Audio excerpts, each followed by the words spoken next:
Hello and welcome to Dice Punks, a tabletop role-playing podcast where we focus on playing full campaigns in less well-known systems. This week in episode 51, our Nobilis try to negotiate the end of the world.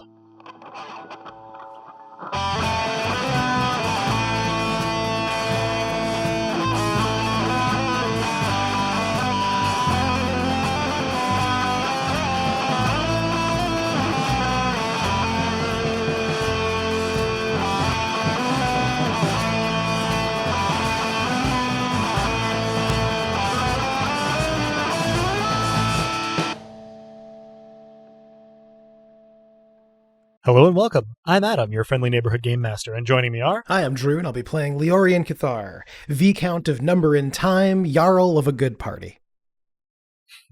Hi friends, I'm Robin, and I'll be playing Alyssa Crate, the vengeful vixen of Furious Frenzy. I'm Dez, and I will be playing Rumnet, Worldwalker, Murderer, Darkness. Hell of a business card. All of them, really. Let's see. Experience, I believe, is the next thing up. So, Des, let's go ahead and get Romnet's XP roll for this session.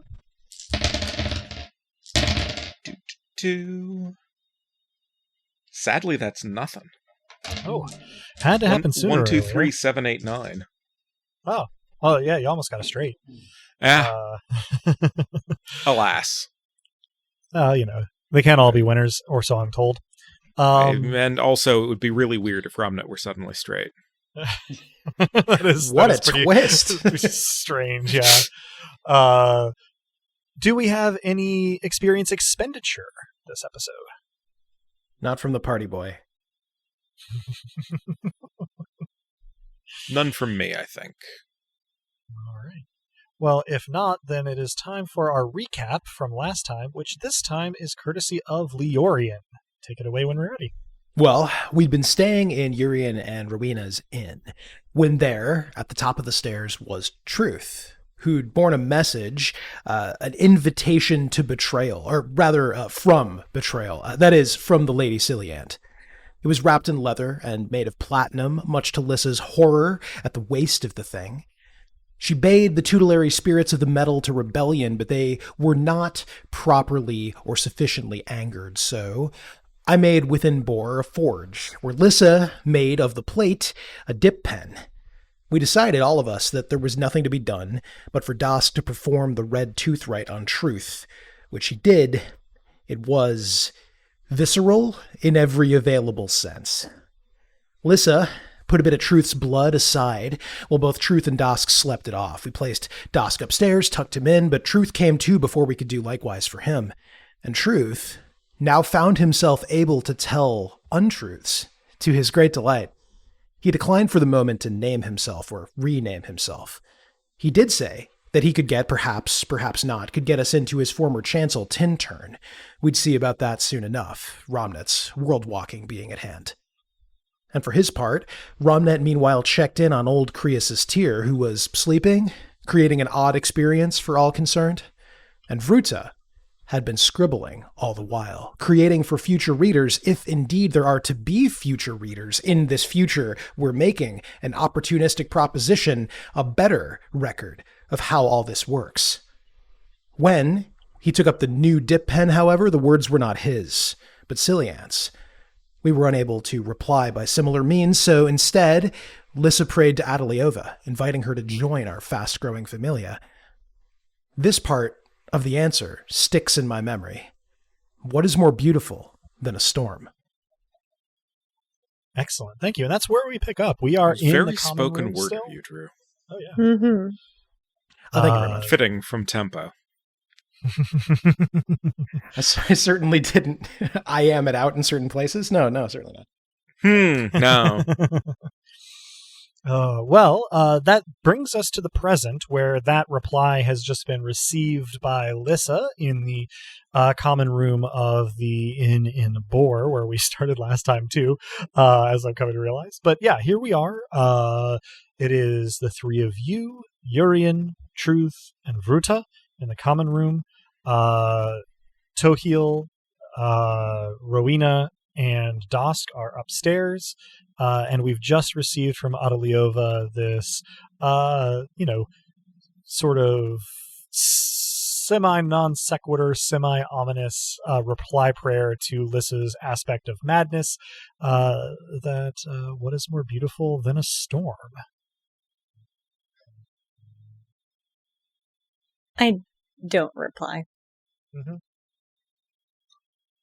I don't blame you. Do you tell anyone else what you have heard? Oh, I share it with everyone. Just making sure. Yeah. Vruta, for his part, looks like he just took a bite of lemon peel. Any reactions? Did you say Truth is still with us? Truth is still with you. Truth looks kind of blank. He's just sort of staring at nothing. Then he kind of shakes himself. Oh, I guess that does kind of sound like her. I mean, I think we have the most beautiful storms on our side.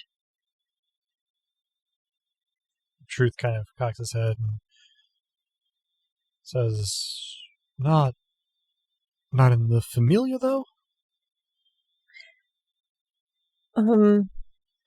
Not yet. Friends, Chuckles not nervously. family.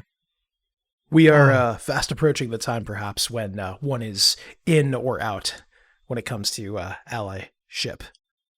Sadly, yeah. He sort of nods. Should we then see whether our most beautiful storm is in? I'm always up for that. I blush. I just give you a very toothy grin. This is a bit of an aside, but I do really appreciate how easy Leorian is to embarrass is the wrong word, but like how Fluster? That's the word. How flusterable he is given his background as a trooper. He spent a lot of time in his life being surprised. So before we depart, I think I take a leaf out of what Ramnet's been doing, and I think if we have a moment's downtime, I should check in with Firagi. Mm-hmm. I don't think that anybody is going to grab you by the ear and drag you. I do let the group know that I'll be let the group know that I'll be checking in on the cult. Mm-hmm. Mm-hmm.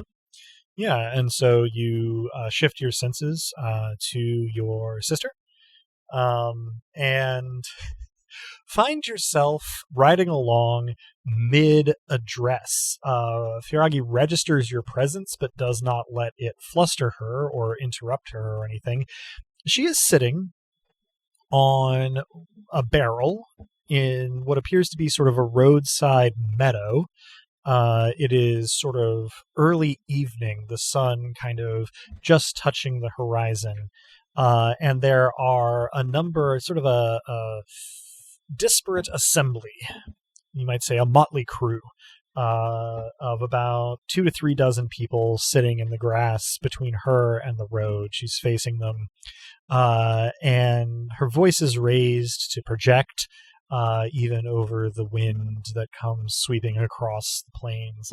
And she's saying, "But all the faiths, old and new, seem to be more concerned with their own power than with any of our well-being. Shall we be held hostage by supernatural forces? No longer, I say. We have been making our way just fine, especially here in Taraxis, but elsewhere in the world as well, without the interference of the divine. Why should we fear or respect that which does not have any regard for us? Because it is powerful? No, I say. Why is it powerful? Because of our regard. At the end of the day, if we remove that, what have they to do with us?" You see some people nodding. You see some people sort of looking unsure. You see the front little row of people kind of like, being real affirmative and sort of, muttering the might say like early equivalents of this cult's version of Amen, sort of in the front row. And then she stands up from the barrel and she says, "So, take this message with you back into your towns, your guilds, your communities. Tell them to snub the altars and the idols. Turn away from the obsidian god and all others. If you know anyone who travels abroad, steal their soul so that they may spread the message with them. It is our turn now. The gods have had theirs, and what have they done? Naught but enslave us." And she pauses for a moment, portentously, and then produces from behind the barrel with a flourish a small traveling harp, basically just a lyre with more strings, and sort of starts to pluck at it as she intones in what it takes you a moment to recognize as sort of an old Taraxan tongue from kind of before the region had unified, and you're pretty sure she's getting some of the grammar wrong. But the gist of the whole thing is that people should rely on themselves and not on, in the original, it is fortune, but she certainly seems to be associating that with, supernatural and spiritual forces. It's a very short little thing, more of punctuation than a story. And when she's done, a few people applaud awkwardly, and the sun continues to sink slowly into the horizon. But she delivers a sort of curt bow, not flourishing at a trooper's bow, but rather a sort of more formal one. And then turns to where you see she's got like a wagon set up with a few others on the side of the road, and people start to disperse from the crowd, some to this encampment and some to set up their own along the roadside. Once she's in the tent, though, she lets the flap close behind her, she's in the wagon. Once she's in the wagon, she closes the, sort of flap behind her and sort of settles into a seat built into the side of it and says, "Brother dearest, to what do I owe the pleasure?" Well, news. I came to see how the cult was going. You seem to be doing extremely well. I bring supernatural news. I almost shouted it in your voice, which would have been terribly rude, so of course I didn't, but truth is on our side. Not just in the figurative sense, which was always true, but in the literal, nothing's literal, but you know what I mean. Truth. Ours. Well, that's encouraging. Maybe I can work that in. Or maybe not. It would encourage supernatural thinking. I must say, this is unexpectedly fun, but not terribly profitable, so if you have any way of conveying sustenance for us, I would appreciate it. Well, what raises money like a good party? Remind me the rules. Can I perform miracles while in the guise of an anchor? You can. It is, I believe, and this is without me checking the rules since we haven't used these very much, but I believe it is limited by the level of your spirit. I think you can perform miracles up to the level at which you have spirit through your anchors. Okay. So Leorian has fairly high spirit, I'll remind the listener. So I could do a lesser creation of revelry within the encampment. So I think without necessarily putting it in those, dry mechanical terms, I say to Furagi, I do believe that you are stirring their spirits, that you are moving their intellects, but perhaps coin might change hands if revelry entered the arena. This is rather more indirect than I had hoped, but do as you think is best. I am, after all, working for you, she says with dry and somewhat acerbic tone. If we come upon the Nobilis of purest gold, then we can produce it out of thin air. That would be convenient, but for the moment, this is the best I can offer. She scoffs and says, "If gold becomes less scarce, it will also become less valuable. I know that you never really took to the accounting side of these things, but I would have thought around as many merchant families you would have learned something." I believe there would be a period during which no one knew that it was abundant, and those among whom it was abundant first. But you're right, not really. Sums not my specialty. However, she chuckles. I do believe that I could help you in this. If far be it for me to criticize, but it seems that your sermons are not precisely moving the people to, move. And I think perhaps if we did, that might be the one missing element which turned this into a profitable venture as well as a necessary one. She nods slowly. She says, I don't suppose there's a way you could delegate some of your power to me. If you have revelry at your command, could I have it at my command? Because then it would not require you to show up and induce it. In mechanical terms, what she's suggesting is that you confer upon her a gift, essentially. For our players and listeners, this has not been attempted by the PCs before, and certainly you don't have to do it now. But that is where Faragi's mind goes. No, there's no time like the present, especially because the present time is a time which the future may not be. So, I confer upon her the gift, a gift, I should say, of revelry. Wherein now, does this have to be imbued in an object, or can it be in her person? You can imbue it in her person. I will say that this does rather get beyond lesser creation. Sure. So it will involve some miracle points, but fortunately, since you are working the miracle on her and not through her, it is not limited by your ability to cast miracles through your anchors. So you will be able to use, any level of miracle. Because it is aimed at her. The quickest of table talk with my mental models of my friends, if not them themselves, since I'm Elswhom right now. Elswhom. This is probably worth it, right? We need to grow the flock, as it were. Yeah, for absolutely. what's to come. Okay. It is worth it. All right. So this would be I guess this would be a domain miracle. Right. Creation of revelry. Would this be a greater creation of revelry? It would have to be a major creation at level 7. Okay. Let's do that. So that's 3 domain miracle points, yeah? Or would it come from spirit, given the nature of the thing?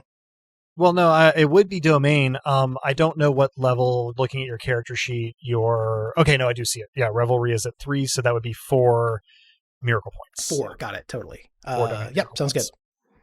Sold. All right. So since I can imbue this into her person, this goes into her sort of greatest musical and rhetorical asset, which is her voice. She will gain the ability to move the listener to revelry, the nature of which will depend upon the speech, the song.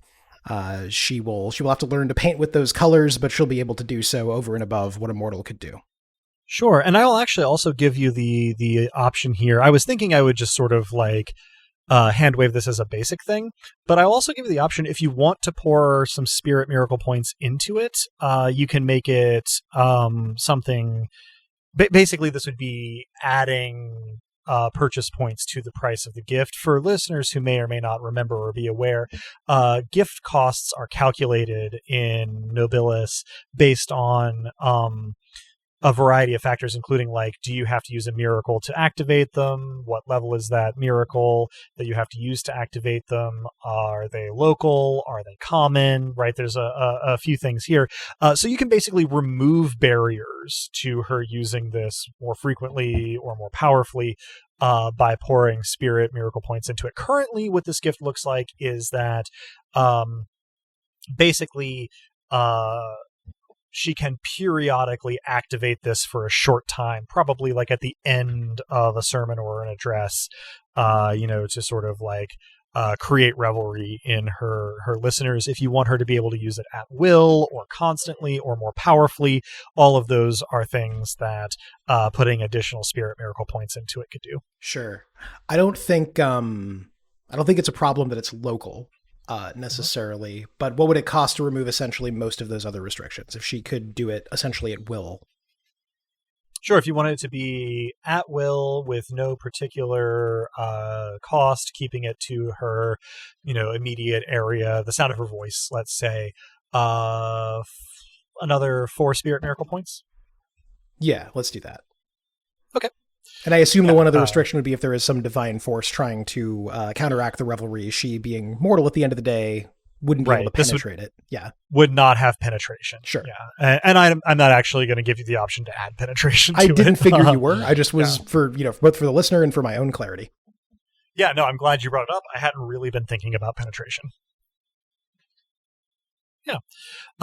So interestingly, you get to feel this from Firagi's point of view as you feel it take hold. A strong sort of tingling sensation passes through her body from her extremities to her throat, and then sort of like her vision goes like the gamma was turned up too high, and then sort of back to normal, and she sort of shakes herself and goes, "Oh. That was remarkable. I don't know that I'll be able to sleep." Well, nothing replaces sleep quite like a good revel. Apologies if you were looking forward to some rest, though. She chuckles and says, "Dear brother, I'm a trooper." And leaves it at that. There's nothing more to say. I nod in the person of her, and I withdraw back to my own self. Sure. Leorian comes on back. This whole exchange has taken 5 minutes. If there's anything specific that people back in the common room wanted to get done in those 5 minutes, this is the time to let me know. Otherwise, we'll move on. We should reach out to the rest of the family, I realize. So I will check in with both NB and Apatia to let them know the plan. Mm-hmm. Okay, so this is probably taking the form of prayers, I would assume. Mm-hmm. Absolutely. Yeah, and so we can, sort of compress this if you'd like into just sort of sending a missive.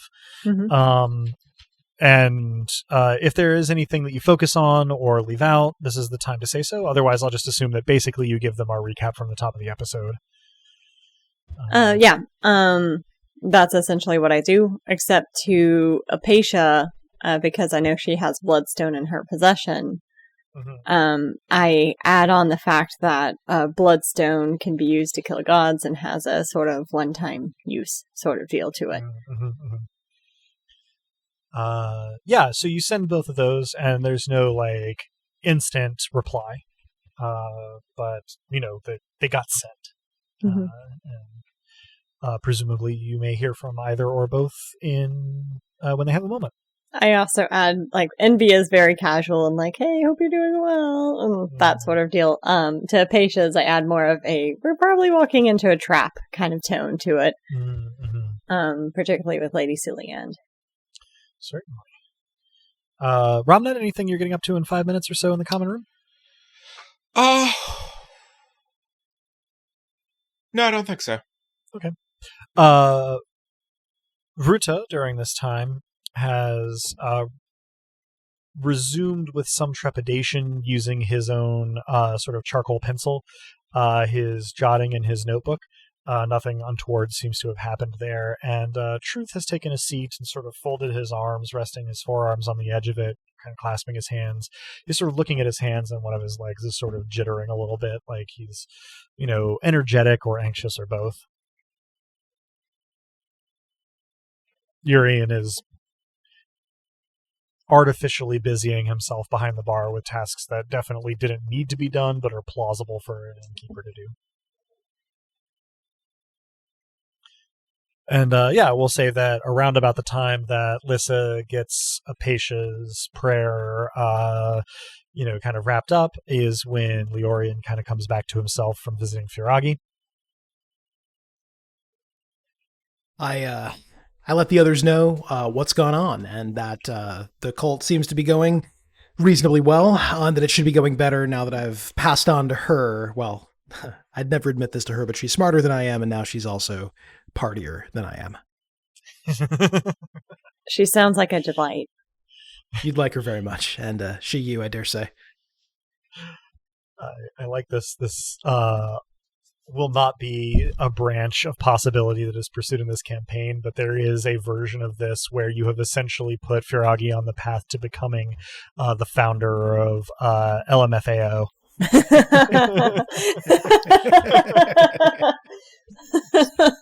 Too strange a possibility to contemplate. I did on the sheet, just for you and for the listener. I just sketched out really quickly. I called the gift the sound of the revel, or alternately the power of positive partying. Okay, that is a little bit more Andrew WK. It is.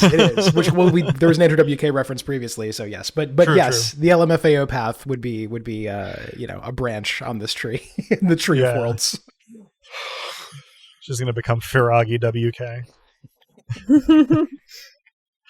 As a brief aside, the record store near where I went to college had Andrew WK's sort of debut album in it, but they had a black censor plate taped to it to cover up where his nose is bleeding. I was like, what? It's not an anime. choice. That's not what a nosebleed means. Okay, well. Yeah, it's very, very strange. Well, sure, we can't be obscene, so not Andrew WK. It's for Agi's LMFAO. It's LMPHAO. How did I not think of that? For the listener, Firagi's name is spelled with a PH at the beginning. It occurred to me as I was saying that they probably don't know that. Yes. This was my first time discovering it, and I learned from the LMPHAO.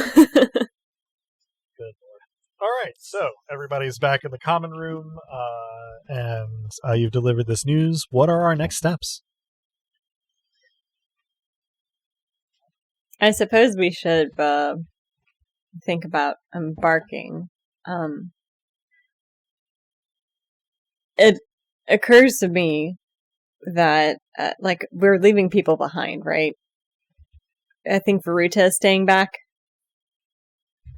No discussion has been made yet, so these are open decisions. We've established that he's not thrilled about the idea of going, but I don't think we've actually asked him to pass that point. I suggest that we do leave someone here to watch over Dosk, as this may be a very well-timed and calculated thing to leave him vulnerable. She's demonstrated an ability to get in here, yes. True. Mm-hmm. Truth is also staying, right? But he's not going to be in fighting Trim. Or is Truth coming? Okay. Well, he is still in recovery mode. No discussion has been made of whether he will go beyond the entrance with you. Understood. Yeah, he was going to try to help us get in. Sure. Yeah. Because someone who knows how to defend against a possible attack should be here in the not unlikely event of a possible attack.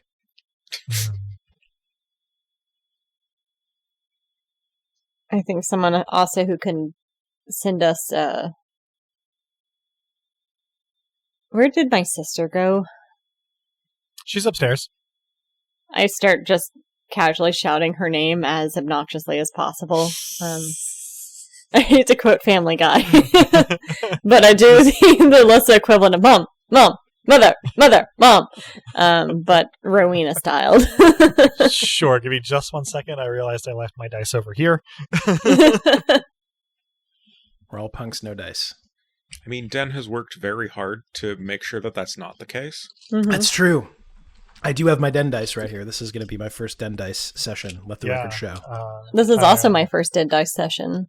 Pouring out the dice from the bag that Den got me, at least the 10-sided ones. The extremely shiny 6-sided ones I have left in their bag for now to be protected. I feel like when I roll the very shiny 6-sided ones, they'll be like single use and then they'll disappear into a puff of golden smoke.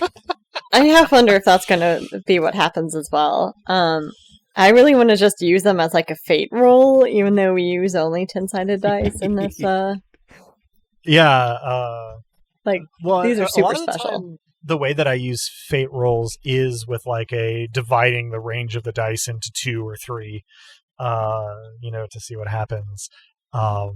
So I could still very easily still use the 6-sided dice for that. Let's see. Let me put the shiny math away. Oh no. You yell once and you're getting ready to yell again when you hear stomping. And Rowena appears at the top of the staircase and she goes, "What is it?" Hi, sister. We have to go on a mission, and Dosk is currently sleeping some things off. You're still connected to me, right? Regrettably. So, I would like to have you watch out for Dosk, because if something were to happen to him, you would also have something happen to you. Yes, that does seem to be the case, doesn't it? Regretfully. Very well. We'll keep him safe, and if we can't, we'll let you know. And I mean, keep a very close eye on him. Our invitation to depart may be in fact a trap. Yes, I see. Well, your wish is my command, oh my goddess. I could We'll get keep an used to eye that. on him. She gets that look that Vruta had earlier, like she just bit into a lemon peel. Lovely speaking with you, as always, my dear sister. Yes, yes. Be safe, sister. I would hate to have anything happen to me because you were foolish. That would be a tragedy, wouldn't it? The very definition. And she turns around to go back down the hallway, but this time toward the room where you laid Dusk. It's really good to see you two getting along. Yes. Getting along. You don't have siblings. No, you do have a sibling. A bunch, actually. How? Oh, in all sorts of ways.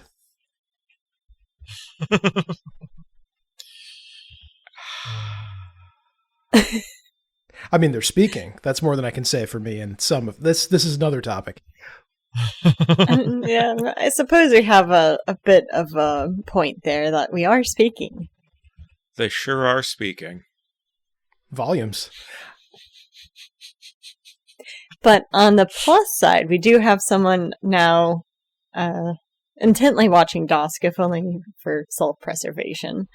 But at the very least, she's in a position to tell you immediately should anything become amiss. Urian chimes in from behind the bar and he says, I'll be looking out too. I'll be down here. If anyone comes in this way, I'll give you a shout. We're just a prayer away.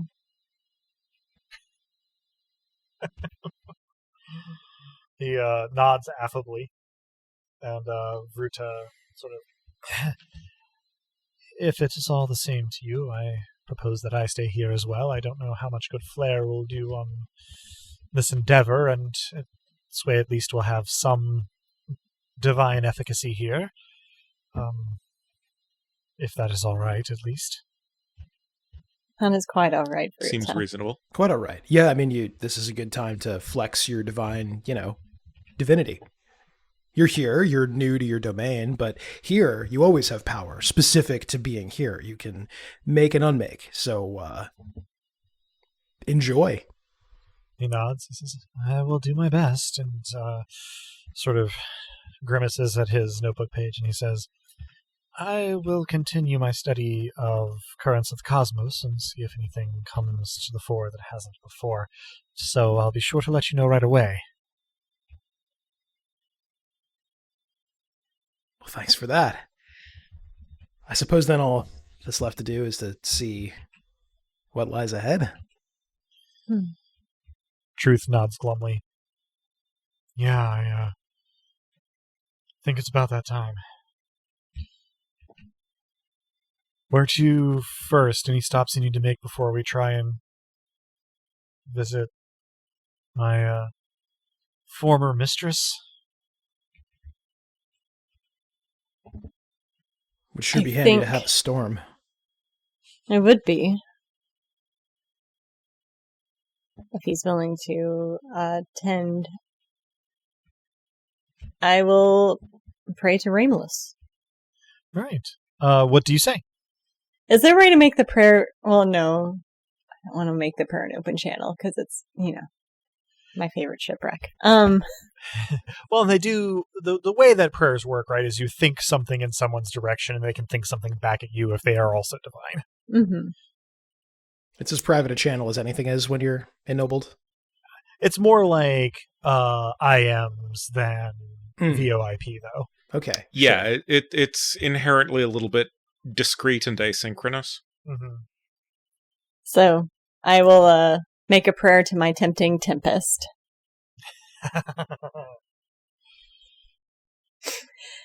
We are getting ready to travel to a new to a new place that may very well be a trap. If you could give us your company, it would be greatly appreciated. There's a space after your prayer of about 5 heartbeats, and then you hear Rimalus's voice in return. He says, "My lady of furious joy, I would love to accompany you, but alas, we are entertaining guests here. It would be terribly rude to leave them unattended." Guests? Well, a guest, I suppose. She says she knows you. She looks remarkably similar to you, in fact. Adeliova, she says her name is. Oh. So you were the storm that she was referring to. Oh, she's mentioned to me, has she? That is most flattering. I would be careful. Careful, you say? Yeah, be careful with that one, my friend. We're preparing to visit her god's Chancel, and that is the trap that I fear, and you may be in it as well. That is concerning. She was here in the Foregate village, but has gone into Fermata in the last hour or so. She spoke to me at some length. I found her company most agreeable, though I was unsure what her aim was. She had made it clear she was going to talk to Philia, but it would, given this information, not surprise me if she was headed to the manifestation as well. I also found her company agreeable when I had met her last. She is someone we hope to be able to get on our side. I see. Shall I endeavor to persuade her? With due caution. I don't want anything happening to you, Philia, or NB for that matter. My lady, when have you ever known me to be anything but delicate? I know that you are capable of fantastic things, my friend. Delicate or not. Ha ha ha! Diplomatically put. I will do my best, and I will attempt to discern what has transpired. That's the word your GM was looking for. I will endeavor to discern what has transpired between her and Philia or Imbi when I get the chance. If I can, I'll update you. I appreciate that, and may our paths cross again soon. Oh, before I let you go here, I believe the Sirthan is still about. I haven't spoken to him, but caught a glimpse of an Toritas and did a little investigating. Shall I do anything with him in particular? If you could get him someplace where we could retrieve him eventually, that'd be ideal. I'm glad he's okay after what he was last witness to. I'm surprised to hear that they're still around, because we thought Sirtha might have been taken off the table. Yes, I was under that impression as well, but nevertheless, that squirrely one. I don't think I know his name. Anyway, I saw him moving in and out of the gate a couple of times. Interesting, trying to travel, I guess. Perhaps. That would make sense. If I see him again, I'll try to have a friendly conversation.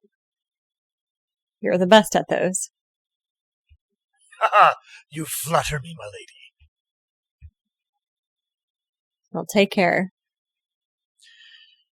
You as well. I anxiously await our next meeting.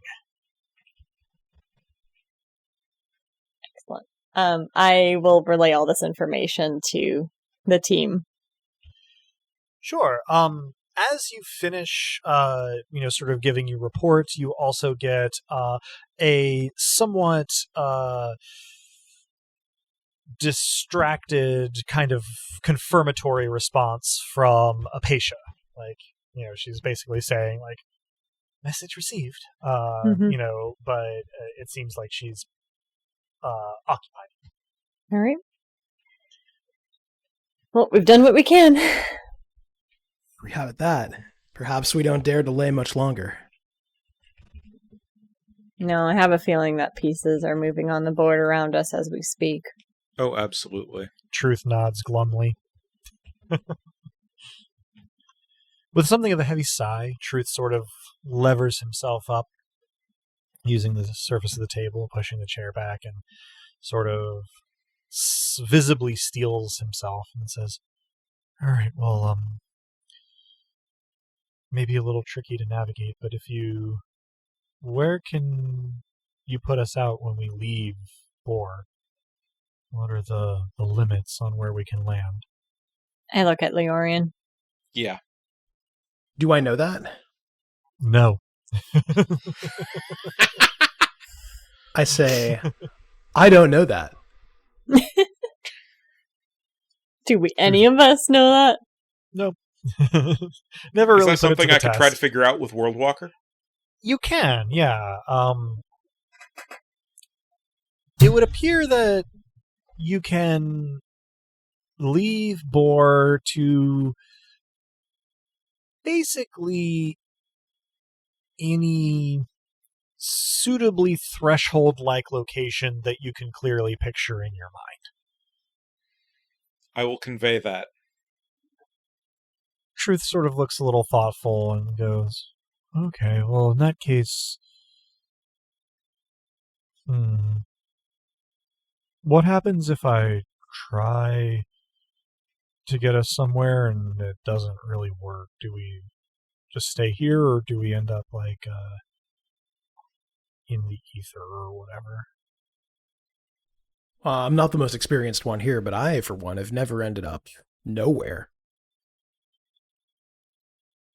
Truth chuckles.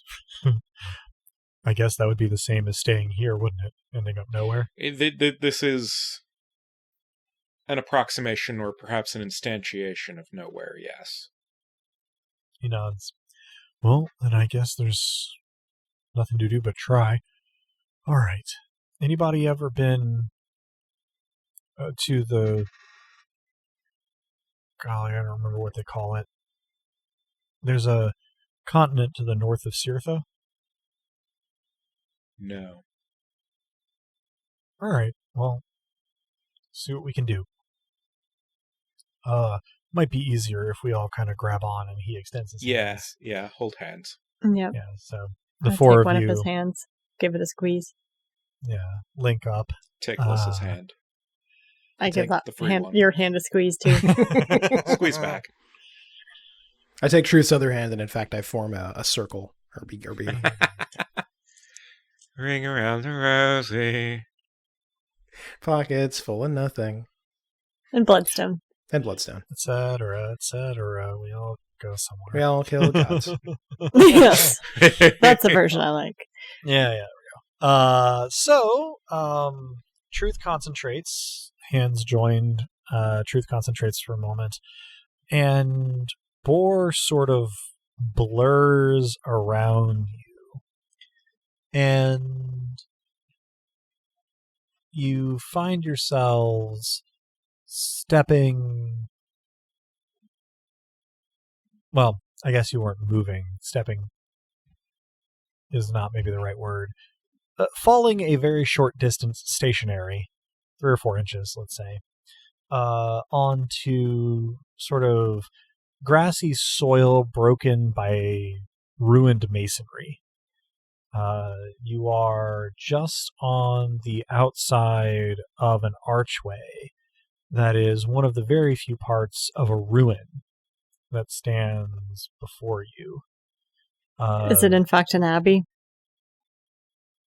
I don't honestly think that's a concept that Taraxans would have, but for our players, It could have been an abbey. If there's not a whole lot left of it, it does have gray stone. It does have sort of archways and walls, and it's taller on one side than on the other, what remains of it. So very plausibly could have been an abbey.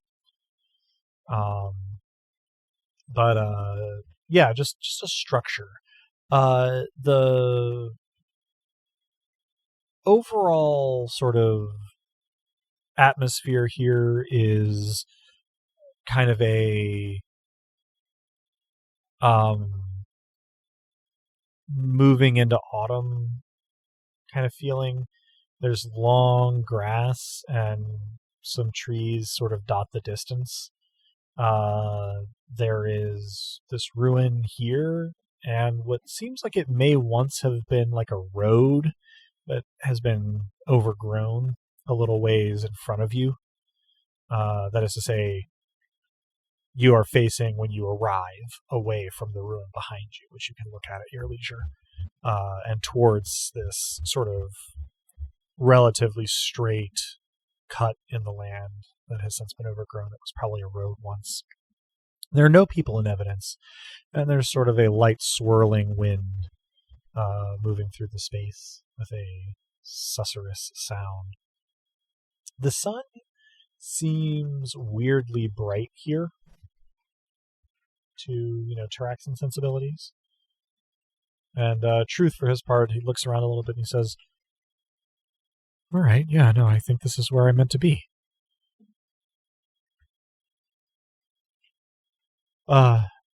Okay, let's head into the ruin here. There's a particular door that we need. And we have the invitation, right? Yeah. Look to Lissa. I imagine I took it back at some point in time, but I do one of those checking my pockets and paranoia before realizing it's exactly where I put it. Right, making sure that it's on you. Yeah. Mm-hmm. You've got it. And you sort of pull it out to like demonstrate. Yes, here it is. Truth nods. So, all right, right this way. And leads you through the arch that you sort of emerged out of to get here, and around some collapsed walls and sort of down what would probably have once been a hallway, to at the end of it you see there are some very simple wooden double doors with sort of iron ring handles that are incongruously like intact. They are weathered, but not nearly as weathered as the rest of this place. So Truth has brought you to these unlikely doors in this ruin and sort of gestured at them and says, that's the way in and out I know about anyway. I don't know what to tell you to expect in there. It's mostly beyond my experience. The heart of the chancel is, you'll know it if you see it. It's sort of a drawing room, sort of a bedchamber, but I can't tell you what the rest of it looks like or what to expect. I think I've been kept deliberately ignorant. I know you'll be careful, but be careful. It is the one place where you can meaningfully hurt her, but it's also the place she's most powerful. And if you want me to come with you, I will. That's up to you, friend. I know it won't be easy coming with us and standing up to her, so whatever you're comfortable with. He looks thoughtful, and then he looks guilty, and he says, if it's really up to me, I'd rather not. It's Then nice to be... Don't.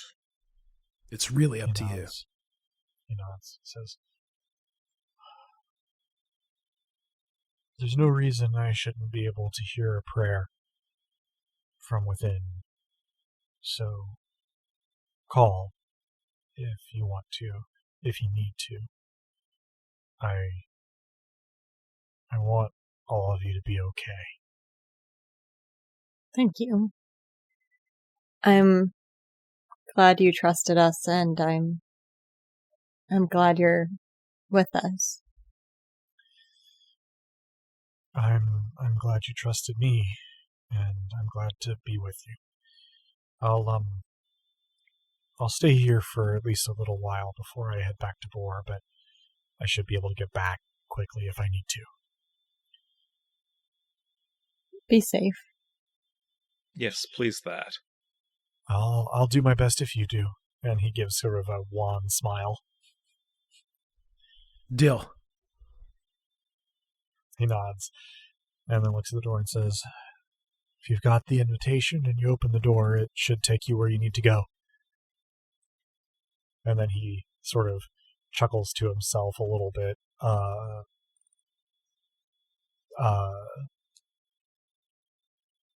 don't know, adverb here, drolly, and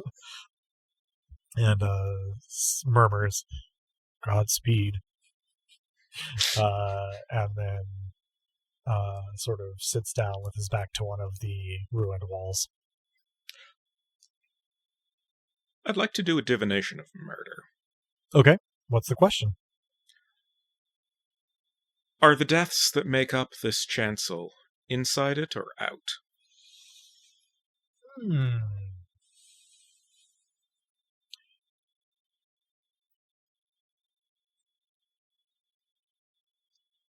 What a perfect question for illustrating how weird this system can get sometimes with basic concepts. Congratulations on your grammar problem. I need that card. I would send it a lot. I think what we really need is for it to be a meme that you can just post back to people on Twitter or whatever. Because there need to be more ways to be unhelpful in discourse on Twitter? Well, on Twitter specifically, that's all we have left is being unhelpful in discourse. It's true. They've even unverified the Pope. Yeah, it's a shame about Drill. Oh, you mean the other Pope? Yeah. Yeah, no, the one in Rome. Sure. As someone on Tumblr posted the other day, now we just need a cardinal in Avignon to decide to be the funniest person on the internet. Absolutely. It's like the Ever Given, after it got unstuck, the captain / pilot had the opportunity to do the funniest thing ever in history. Yep. The drill thing is particularly amusing because when you change your name, you get unchecked, right? Yep, so yep. They gave this him, is being reported actively on Tumblr. Yeah, they gave him the check, and then he changed his name, and it was gone, and they gave it back to him. He's just trying to ping pong it. Currently, they've locked his account, so he can't change his name back. So,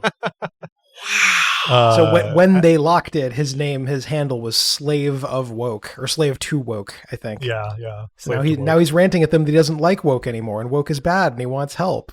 And no one's. Yeah, it's a whole thing. I've seen it characterized as a battle between the best poster and the worst poster, which is pretty funny. The best thing I saw, that it was always going to end this way because Drill is the person Elon wants to be more than anything, and will never be. Didn't mean to derail. You're all right. So, who is going to open the door? Well, first there's my pending question. Mm-hmm. Oh, where we got derailed. We're out an answer whether it's helpful or not. It's true. So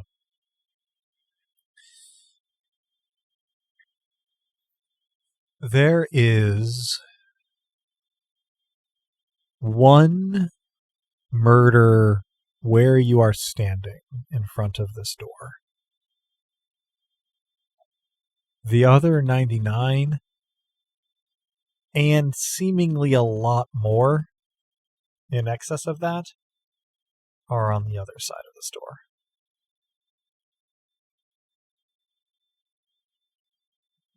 As a way of knocking, I will end this murder. Interesting. So, That is going to be a level 5 lesser destruction, which is free for you. Are you putting any penetration on it?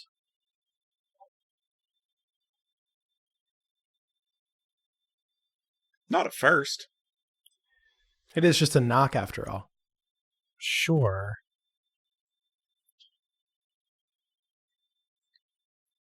You end the murder on your side of the door, but you can feel the sort of scraping sensation that tells you that the ones on the other side of the door will not be so easily undone. Useful information. Mm-hmm. Indeed. There is no particular reaction that you can observe to your destruction of this murder on the outside. I just didn't want to be caught inside with all the murders on the outside. That was a good call. Yeah, definitely. And now, one less murder. Quite. One less murder in this town. I suppose I pull the pen out Mm-hmm. and making sure that Leorian and Romnet are with me. Ideally, I probably... You know what? I'm going to encourage Everybody them to put their hands on my shoulders or like take a hold of me just so I don't get sucked in by myself, because that is Sure. suddenly a very big fear. Yeah.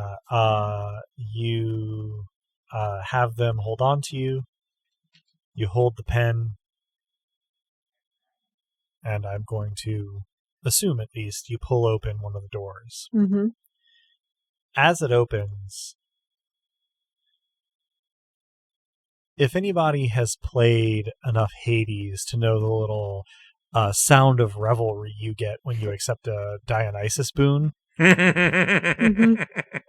sort of imagine that sound if it was the sound of like a Versailles party. String instruments and tittering, washes over you, and then with no sense of a visual beyond the door and with no sense of movement, you are inside. Now, I'm going to click over to some character sheets here. Let's see. Gotta get ready the den dice. Den dice are armed. I got the ones that have been behaving the best in test rolls ready to rock. Yeah, So, I also preserve did us. my little superstition, and the ones that were very kind to me I have in my hand. 3 of them did form a 666 in testing, so those are definitely on board. We'll see what happens. hell yeah. So, for our listeners, Lissa has 3 spirit. Romnet has 3 spirit. Leorian has 4 spirit. I'm going to do something that is totally counter to the spirit of the Nobilis rules, but totally within the spirit of this campaign.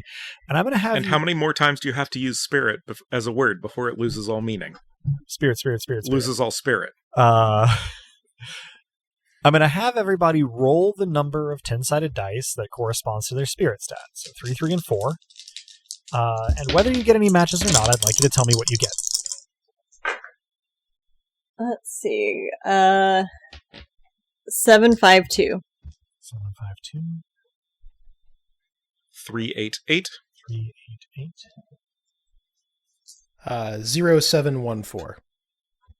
4. Okay, so Romnet Excuse me, looks like he's- 10714. That was, yeah. Sure. Just to be clear. Yeah. Romnet looks like he's the only one that got a match. So, that does not mean that all is lost with our others. Rocks fall, but we all die. Okay, got it does mean Yeah. that we are going to start with Romnet. So, the next thing you know, Romnet, you are in a dimly lit, lavishly appointed sort of ballroom hall. It is longer than it is wide. There are stained glass windows that don't appear to have anything on the other side of them on one side, and a wall of paintings on the other long wall. At either end are large open doors leading to chambers that you can't see a lot of, just movement and color. It is... The ballroom hall you're in is crowded. Well, let me rephrase that. It is full, but not quite crowded. Almost everyone in it is dancing, though there are some people standing on sides and in corners, drinking, eating, chatting. The majority of folks are dancing, you included. You are wearing an unfamiliar outfit. It is seemingly quite lavish, and consists of very constricting layers made of fine cloth and dark colors with silver accents, sort of a silk cravat in a reflective silver material around your throat. By restrictive, I take it to mean that it is somewhat difficult to move in? Yes, and not like restrictive as in like a straitjacket, just as in it is layered, fitted, mostly heavy cloth. Not what you would pick for, let's say, getting into a fight. Formal wear, perhaps. You also note that you are wearing a mask. It covers from about the middle of your forehead down to your upper lip, and flares out to either side of your face, but you do not know what it looks like from afar. The lighting is provided by sort of wall-mounted, fairly high on the wall, mounted candelabra that have lit candles in them, and small chandeliers periodically through the middle of the room descending from the ceiling that appear to run on lamp oil. Overall, the room is quite dim. The floor is a richly stained wood with a lot of polish on it. The walls appear to be marble with wood and plaster accents. The stained glass is mostly quite abstract, though very fanciful. And the paintings seem to depict mostly... Well, they first look like landscapes, though you can see figures in them when you look closely, either in the foreground near the corners or very, very distantly towards the middle of these paintings. And the landscapes are not of places that you can imagine really existing.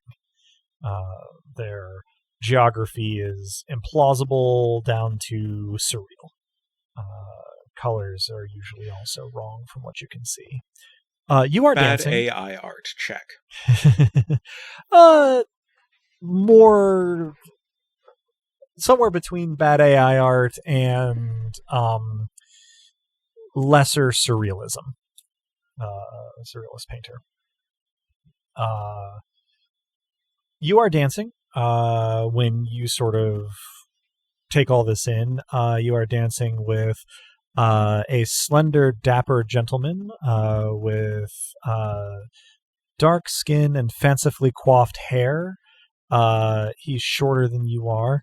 He's wearing sort of navy blue with a sort of military cast to his clothes, including sort of silver piping on epaulets. And his mask portrays something of like a wolfish cast, done in blue enamel and white accents.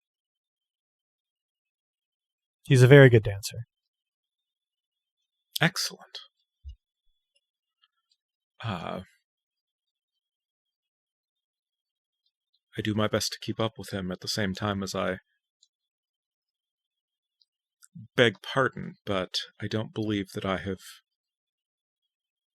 been given the luxury of an introduction.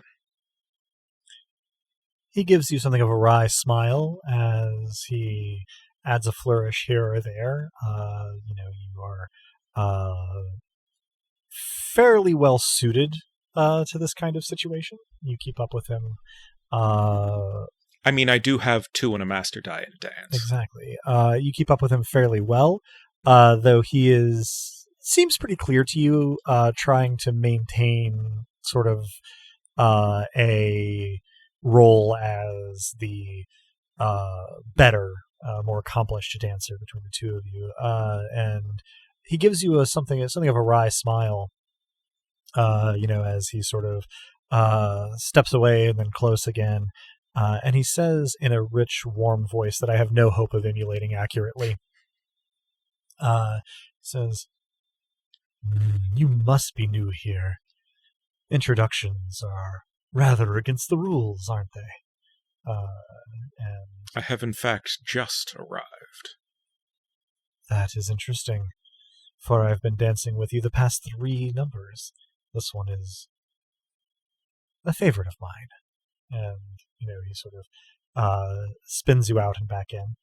And the number draws to a sort of slowing close, and he pulls you close, looking slightly up at you, and he says, "Could it be that you've remembered?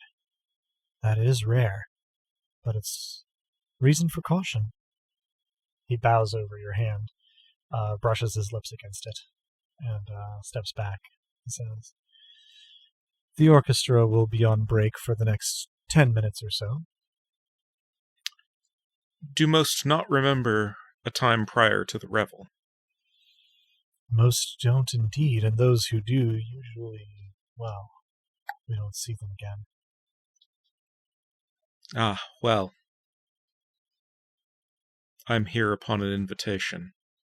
Ooh, It was not to be refused. that is rare indeed, or at least I think it is. It's been a pleasure dancing with you, but you'll excuse me if I'm afraid to associate with you any closer. He chuckles. This is Honestly, that is probably wise, and I will give my... I will ghost miracle darkness and murder both. he both leans back and grins, and he says, "Should you survive, you're likely to be the life of the party. There's a refreshment table." That would be one of my friends instead, but yes. He looks curious, and he says, "Well, there's a refreshment table in the next hall over, and I do hope you enjoy your stay. I suppose that I won't see you again if you succeed, but if you fail, you know where to find me." And he gives you another Indeed. bow, and turns and moves through the crowd. The crowd at this point, couples are, sort of separating, chatting, forming into little groups, moving towards refreshments and towards the wall.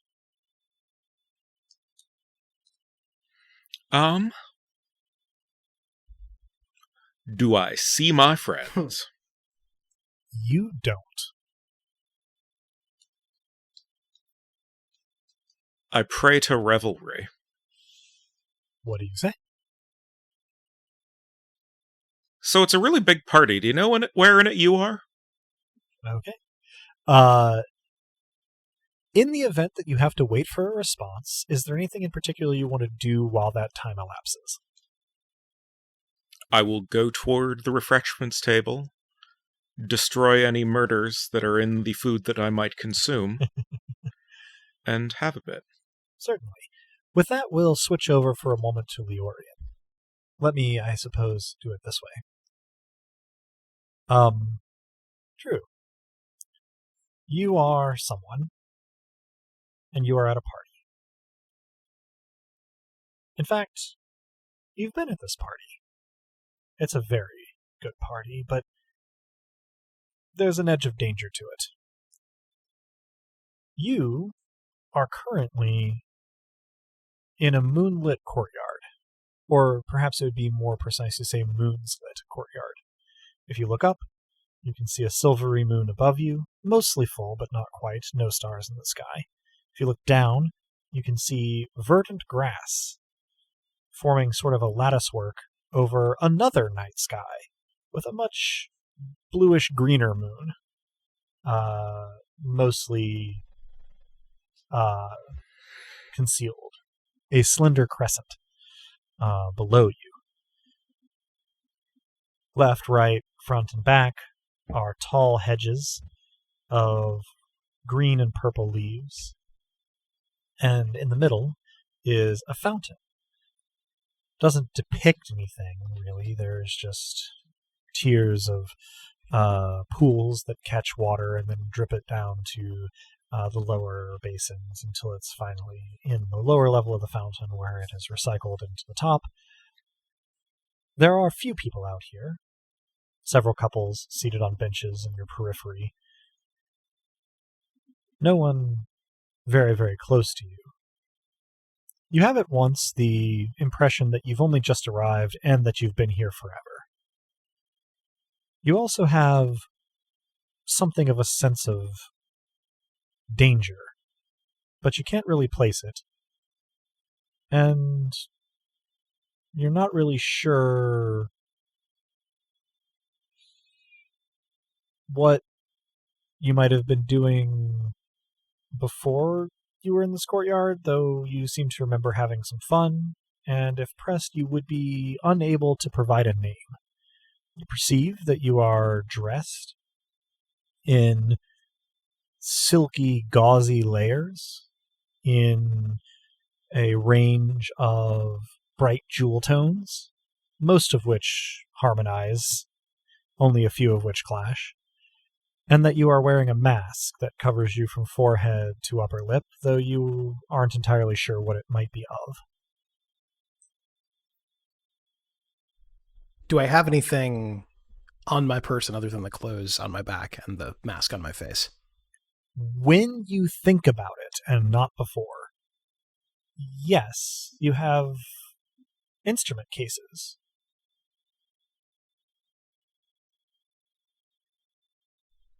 I take out one of these instrument cases and see what's in it. You open an instrument case to see a sort of horn. As far as I can tell, kind of familiar. I don't know what it is. As far as I can tell, do I know why I would have it? Well, you seem to have it because you thought about it.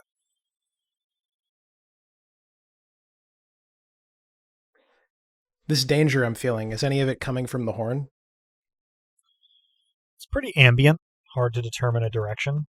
While you regard the horn, though, you hear a voice that you can't place, but you feel like you should be able to, just in the back of your mind.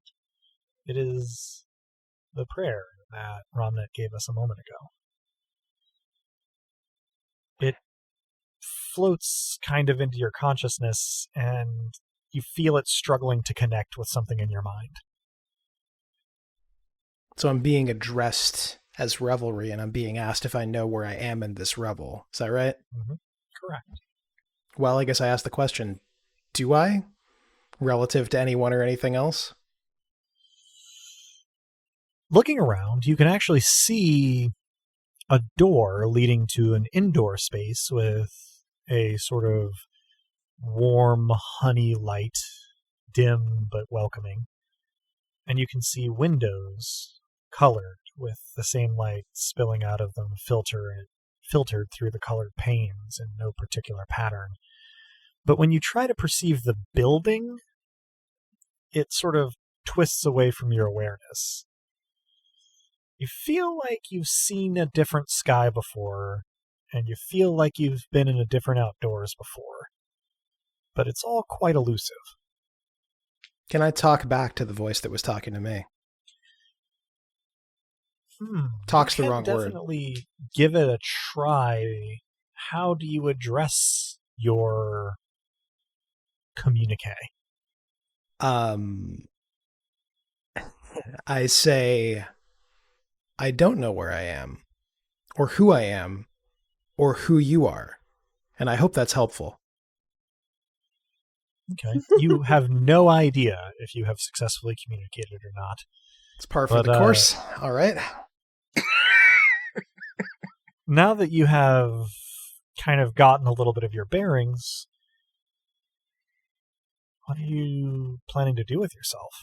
You're not sure why you had come out here or what you were doing here. It's all relatively vague now. I withdraw the mysterious horn from the case, and I try to... What do you do with a horn? Do I know?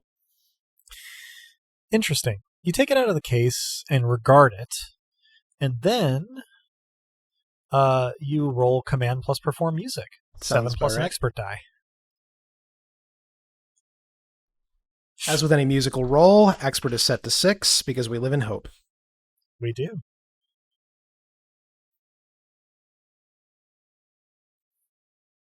That is not the demon's roll, unfortunately, but it is 3 4s. Or 2 7s, interestingly. Okay. Which do you wish to use? I'll take the 7s. Okay, you take the 7s. You look at the horn and you try to kind of think like what you would do with it, and before you actually realize you've moved, you sort of, settled it up near your head and you've put your mouth to the mouthpiece, and you begin to play, sort of learning what it is that you do to play this as you find yourself doing it. The sound that comes out is brazen in a literal and figurative sense. And you find that it is contemplative in its tempo and melody. Perhaps even a little bit of a poor fit for the sound the instrument makes, but it's just what's coming out of you. And it stirs something. You feel a sense of déjà vu. Other people in the courtyard sort of look at you with expressions ranging from blank to curious to reproachful. But none of them approach you and none of them say anything.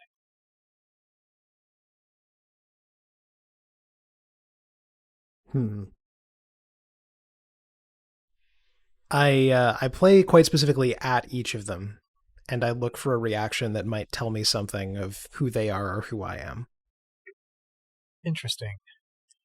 As you play at each of the people in the courtyard, their gaze sharpens on you, and then they stand and leave the courtyard, going back indoors.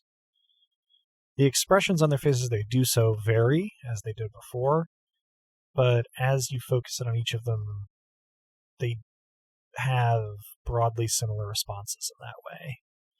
As the last of them heads indoors, your song trails off, and you feel that this must be something you've done before, but there's something of a fog in your mind. A thought comes to me that I have no context for, and that thought is, tough crowd. I think I put the instrument, the horn, my first friend, as far as I know, back in the case, and I see if I can follow the people inside.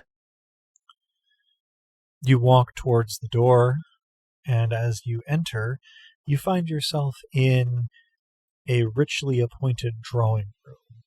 A deep green carpet on the floor, a variety of wood and leather furniture with brass bindings, a roaring fire with a sort of sculpted mantel, a variety of creatures you're pretty sure you haven't seen before, with their heads mounted on the walls, as well as some portraits of people that you don't recognize dressed to your mind strangely. And most of the people you see in here are not people you saw in the courtyard. There are doors leading out on either side of this room. There's also a a person dressed all in black, with a black veil over the lower part of their face, standing in one corner of the room playing a stringed instrument with a bow. You didn't hear this music outside the courtyard. Until you crossed through the door, you didn't hear it at all. But they're playing sort of a very slow, very serene melody on it. And they don't seem to be paying attention to anyone else in the room. It's you and maybe 4 others. The room is sizable for a drawing room, not that big overall. I'm delighted to find someone who speaks my language. So, I draw out the horn and I see if it's possible to play along with whatever they're playing. Very well. Roll command plus perform music, 7 plus an expert die. Expert's not moving. Although perhaps it ought to have, because that's 2 10s. 2 10s.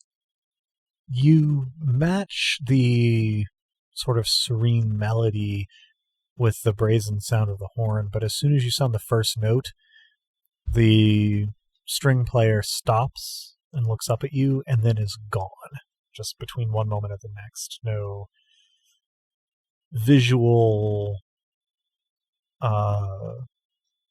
indication, no puff of smoke, no fading or blurring. They're just gone. No one else in the room seems to have noticed, although your horn playing has drawn a little bit of attention from the others in the room, and they start to get up to leave.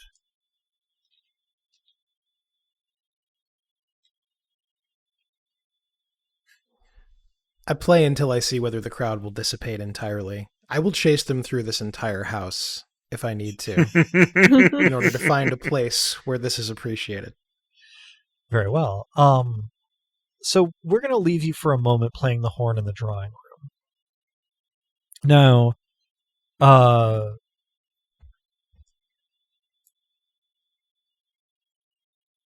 very briefly, I'm not going to give you the opportunity to do too much, but we're going to jump back to Romnet real quick. You have gone over to the refreshment table, and while none of the various desserts, meats, and cheeses are immediately familiar to you, they don't contain any murders.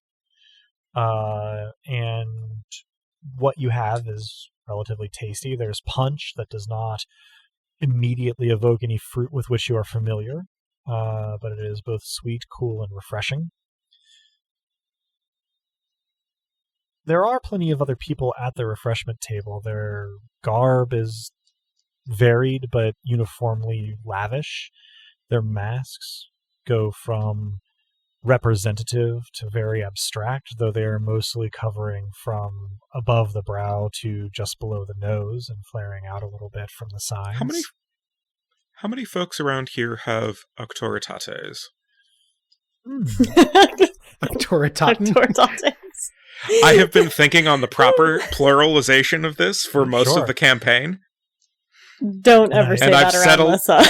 And I've settled on it being third declension. I defer to your Latin expertise. None of the people you can see from here seem to have an autoritas. Are they real people? Interesting question. How do you propose to find out?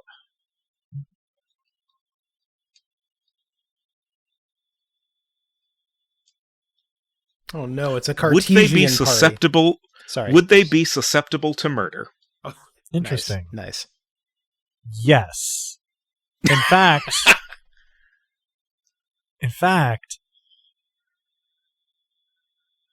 some of them have been murdered more than once. Hmm. What the fuck? And we'll jump over to. Do I get Romnet's or not Romnet's? Leorian's response. You don't. Before you cut away. Okay, cool. you don't. Yeah. Nor does he hear any plaintive dooting. Indeed not. Alas. Damn. So, Robin. Mm-hmm. You are not sure when you sat down, but you are seated at a table. The table is covered in a deep sort of burgundy wool felt. Seated to either side of you are 2 people to your left, 2 people to your right, and across from you is someone standing. You have in front of you 2 cards that are yours, and 3 cards that are, well, the deal, as it were.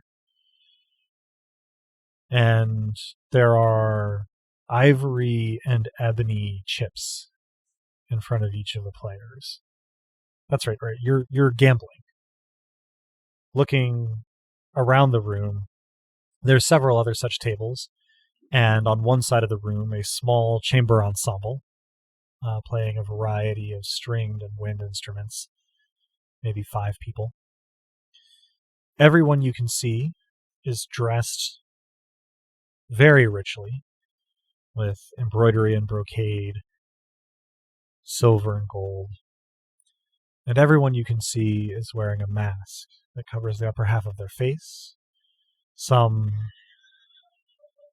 representative, some abstract, all very richly appointed. Gold, silver, gems, and enamel.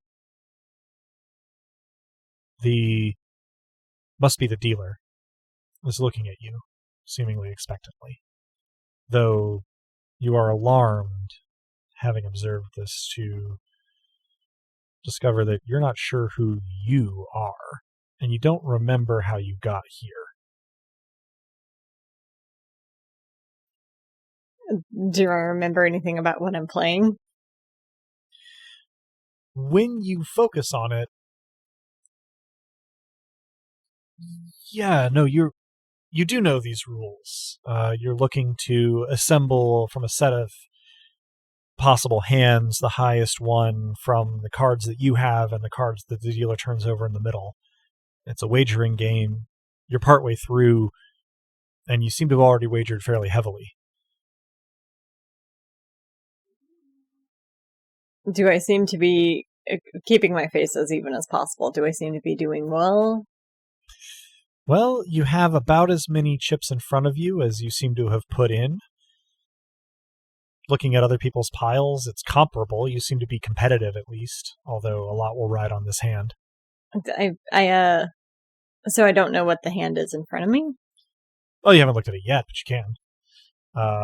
I do whatever is reasonable or feels reasonable for myself next in this game. Good deal. Are you doing this to me because I hate poker and card games? I did not know that you hated poker and card games. I've learned something today. Let's get a charm plus lie roll from you. 3 dice. You've sent us to hell. This would have been so much better for me. Although I didn't even have to roll for dancing. Ooh. Okay, transparent, so I have to move them. No matches. 5, 1, 6, if it matters. Looking at the cards in your hand and the cards on the table, you can assemble 2 pairs of cards, which you know as a hand and you think is like reasonable. You sort of look to either side and don't see anything in particular on the faces of your competitors. So you deliberate for a moment and then decide that you've already bet a fair bit. You don't need to up your stake too much, but you put in a small amount and watch carefully as 2 of the other players call and the other 2 fold, revealing everyone's cards. It turns out that the player to your right, a short, pale woman with very elaborate hair and some kind of bird mask, had 3 of a kind and takes the pot. No one really says much. The dealer announces who has won with what hand, but no one else really speaks during this. The music fills in the silence. Now is the time to ante into the next hand if you wish to continue playing, and that option is yours. Do I notice anyone at the other tables get up and leave? There is some movement at the other tables. Most people stay, but a few people here and there are moving out, in and out. When I see other people moving in and out, I wrap my knuckles on the table and depart from the game. The dealer and nods follow them and moves your chips to a container at one side that he puts a lid on. Then his attention shifts from you immediately. And you are following folks out. Yeah. I wait until I notice someone else starting to get up from the table and follow them wherever they are headed. As I move, I'm going to check myself as well to see if there's any clues as to who I might be or how I might have gotten into that situation. Standing, you note that you are taller than almost everyone else here. I hunch. You are wearing a flowing, shimmering, you wouldn't necessarily know toga as a reference point, but it's relatively similar to one. This sort of garment depends from one shoulder, covering you fairly modestly other than the other bare shoulder, and it's all of the same kind of dark shimmering cloth lined in a sort of burnished silver. And looking around, people who have gotten up from the tables are leaving in three directions. The wall that has the musicians on it doesn't have a door in it, but the other three walls, two narrower, one wider, the wide one opposite the musicians, all have double doors in them that are propped open, leading to you're not sure where. They're all three going through a separate door. There are about 8 people who are moving out of the room and about 6 who are moving in. All 3 doors are in use. So that means there's going to be more people going through one door than the rest, and that will be the door I go through. You go through the door in the wider wall, and you have a vertiginous moment as you step through, because the light level and noise level, and maybe even the angle of the floor, shift very suddenly, though you acclimate quickly. You are now in a space that our listeners might perceive as sort of cathedral in its scale and in its layout. You have a stone floor polished to a shine. You have stone columns leading up to arches overhead and a high vaulted ceiling. In between each of these sets of columns, there is a recess to either side with sort of iconographic portraiture, though what exactly it's attempting to depict is an exercise for the viewer of each one. There are human figures, though they are not represented in any kind of perspective or scale. There are all sorts of symbolic abstractions. The whole space is lit by candles hanging in small chandeliers from above and set into sort of alcoves along the walls and among the pillars to either side. It feels like this space should echo, but it doesn't.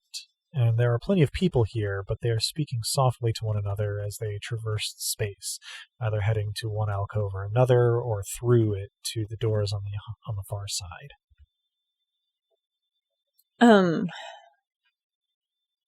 Any, once again, large groups seeming to move in a particular direction? There are large groups moving both in the direction that you are facing, away from the room with the card tables, and towards you, towards the room with the card tables. I'll kind of mosey in the direction of those moving away from the card table room. I got distracted by the description of what I was wearing and the fact that I hate it and feel like I should be wearing pants. Uh-huh. I'm gonna kind of check myself again to see if there's anything. I don't know. Togas don't really have pockets, but I'm gonna see if I'm carrying anything that can give me a hint of who I am and why I'm here. As you sort of form the intent to check yourself for possessions, you find that you are in fact wearing a sort of woven cloth belt around the middle of this garment, and that there is somewhat incongruously a hammer through a loop in this belt. The hammer doesn't strike you as strange, though you certainly haven't seen anyone else here wearing tools. I touch the hammer as though seeking comfort from it. You are not... Oh, go ahead. I guess in the way of a desperate person conversing with inanimate objects, ask it for help. There is no verbal answer from the hammer, but you are a little bit surprised to find that you do take comfort from touching it. It seems to ground you a little bit, and suddenly the space you are in doesn't seem quite as cavernous, and the whispered conversations of those around you seem less mysterious. You just feel a little sharper. So, I would like at this moment to shift back over to Ramnet, who does know who he is, and if not where he is. Approximately. Yeah, you have sampled some of the refreshments and sort of scoped out the area, from this table. The music seems like it's about ready to start back up. You can see a ensemble to one corner of the room sort of returning to their posts and picking up their instruments when there is all at once a combination of shrieking and laughter from off to your left. Turning to look at it, it is not immediately clear what's going on, but there is a knot of people sort of fluttering about something that you can't quite make out through the crowd. I will approach, because why not? As soon as you focus your attention on it and start to move, you sense a murder. A new one. Charming. As you get to the knot of people, you perceive that someone looks like a lady, also in a mask, has collapsed to the floor and isn't quite dead, but certainly seems to be on her way. The front of her ball gown is stained in blood. It is not clear what has done the job, but the front of her neck has been cut from one side to the other. No one standing around seems to have a weapon, and some of the folks who are looking on are aghast, others are entertained. I destroy the murder. It's not fatal. Fascinating.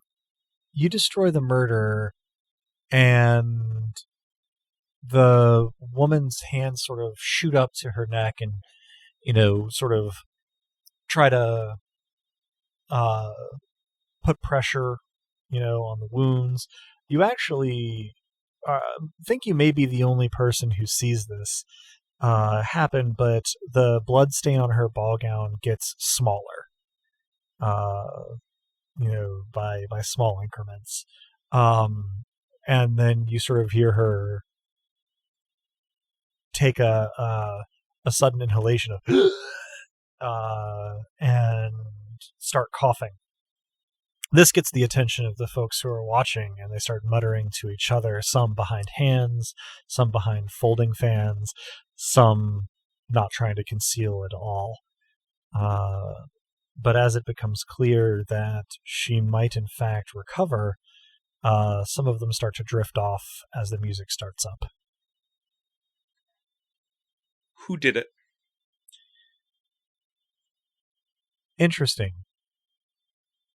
You get the sense of a direction through one of the doors on the end nearest to where you are, but there's no identity there. You just get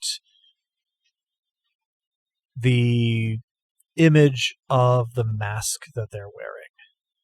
A wolf mask with the suggestion of teeth on either side of the mouth. Wasn't I dancing with a dude with a wolf mask? Yeah, though this one's in different colors. It would seem that Okay. there are several wolf masks. Actually, I'm going to have you make a roll if you would. Of course. Let me see. Give me a sense plus sight, 6 dice.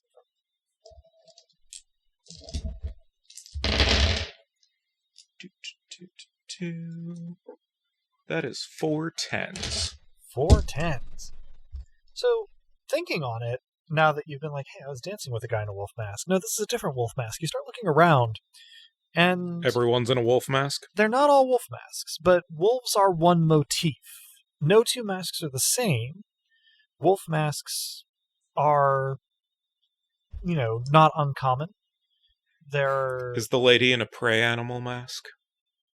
She's not in an animal mask at all. Hers is much more abstract. Its focus is on swirls and spirals. Some of the masks around you, and you can see maybe 3 examples of this as you look around from where you are now, seem to be contorted, as though suffering. Several of the masks you can see, maybe 4 or 5, as people move around you, seem to be flame-themed. You're not sure that you have an encyclopedic knowledge just by glancing around, but there do seem to be recurring motifs among the masks that people are wearing. Okay. Well, that sure is a thing. I will ask her if she is all right. Having taken this glance around, you look back down. She's starting to sit up. You ask, are you all right? And she sort of looks at you and gives a little shake of her head as though to clear it, and says, I suppose I am. Though I didn't think I would be. How curious.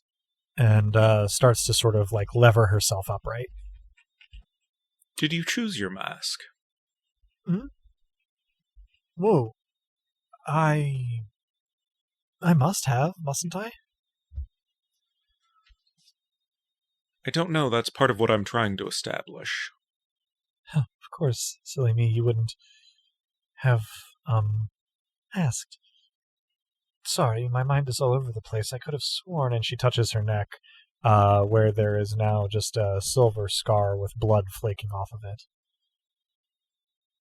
She, kind of recenters herself and says, it's the strangest thing. I don't really remember getting ready for this party. It's grand, of course, but seems dangerous. I think the danger is part of the point of it, as you seem to have experienced firsthand. Perhaps that is the case. I don't know that everyone here is... Well, everyone has been invited or summoned or brought in, shall we say, but I don't know that everyone chose to attend. Really? I can't imagine who'd want to miss this. And she gestures around. Well, I suppose it depends on what you're comparing it to. Do you have a recollection of before? She tilts her head and says, of course Well, I'm quite sure I'm someone very significant. That's right.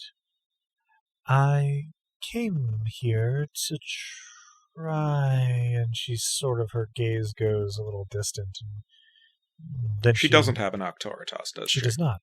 She sort of snaps her finger and she says, that's right. There was that hussy who was trying to steal my fiancé, and I came here to make sure he would stay mine, although I haven't seen him for a moment. How would coming here have ensured his... Well, you see, Faithfulness. both she and he are here. I need to go find him, actually. Begging your pardon. And she starts to sort of like, you know, grab the skirts of her gown to hurry towards one of the doors. Of course, I wish you the best of luck. You as well, sir. And she hurries toward the near door in the end of the gallery, seemingly off to look for her fiancé.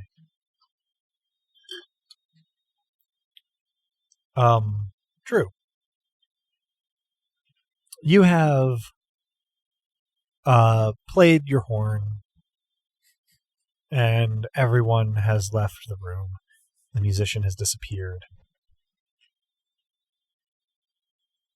There's the door behind you that leads back out to the courtyard, and doors to your left and right that lead who knows where. In front of you is a fireplace. You have a sitting room to yourself.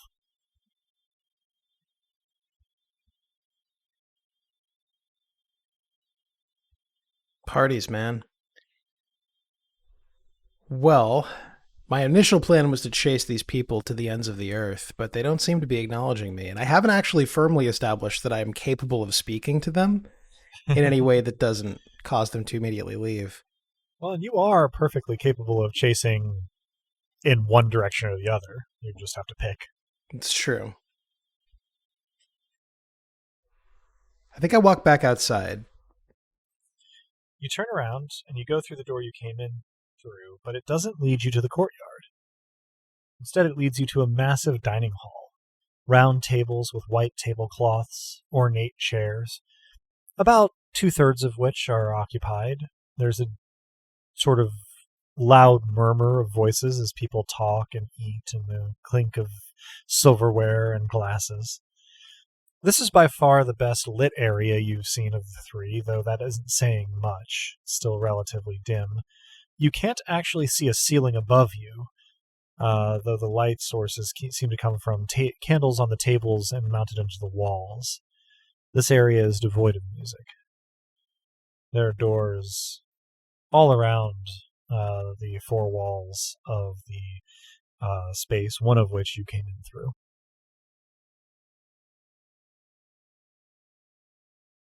These people are communicating and they're not using horns. Can I do what they're doing? You see no reason not to try. I find a face that looks relatively approachable and that isn't obviously right in the middle of a conversation, or failing that, I stop their conversation and I greet someone.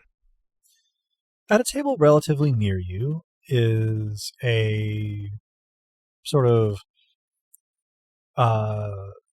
festively rotund man in a mini-piece suit, who is holding forth with some gusto at his table. His mask is of a very sort of jovial expression. His own smile completes it at the bottom, quite complementarily to the smiling eyes and cheeks at the top. And he finishes some story or a bon mot, and those at his table laugh genteelly, and you sort of stride up to one side and you greet him. He sort of turns to regard you and says in a resonant voice, "Oh there, fellow, join us," gesturing to an empty seat. "What have you there? Some sort of horn? Are you one of the musicians? I've rarely spoken to one." Do I know what a musician is? Yeah. Sure. Then yes, I think so. I'm also, I touch my mask. I'm whatever you are, but I'm also whatever they are. There's a lot of multiplicity going on. Would you, should I favor you with a musicianship? No. I love this how isn't you're the place going for it. full amnesia with this, Drew. Yeah. Radical uncertainty. He says, no, this is not a room for music. Put the horn away. Join us. Have a bite to eat. Eat? Yes, of course. Happy. Very kind of you. Yes, of course. Yeah, absolutely. Thank you. Good, sir. I sit down.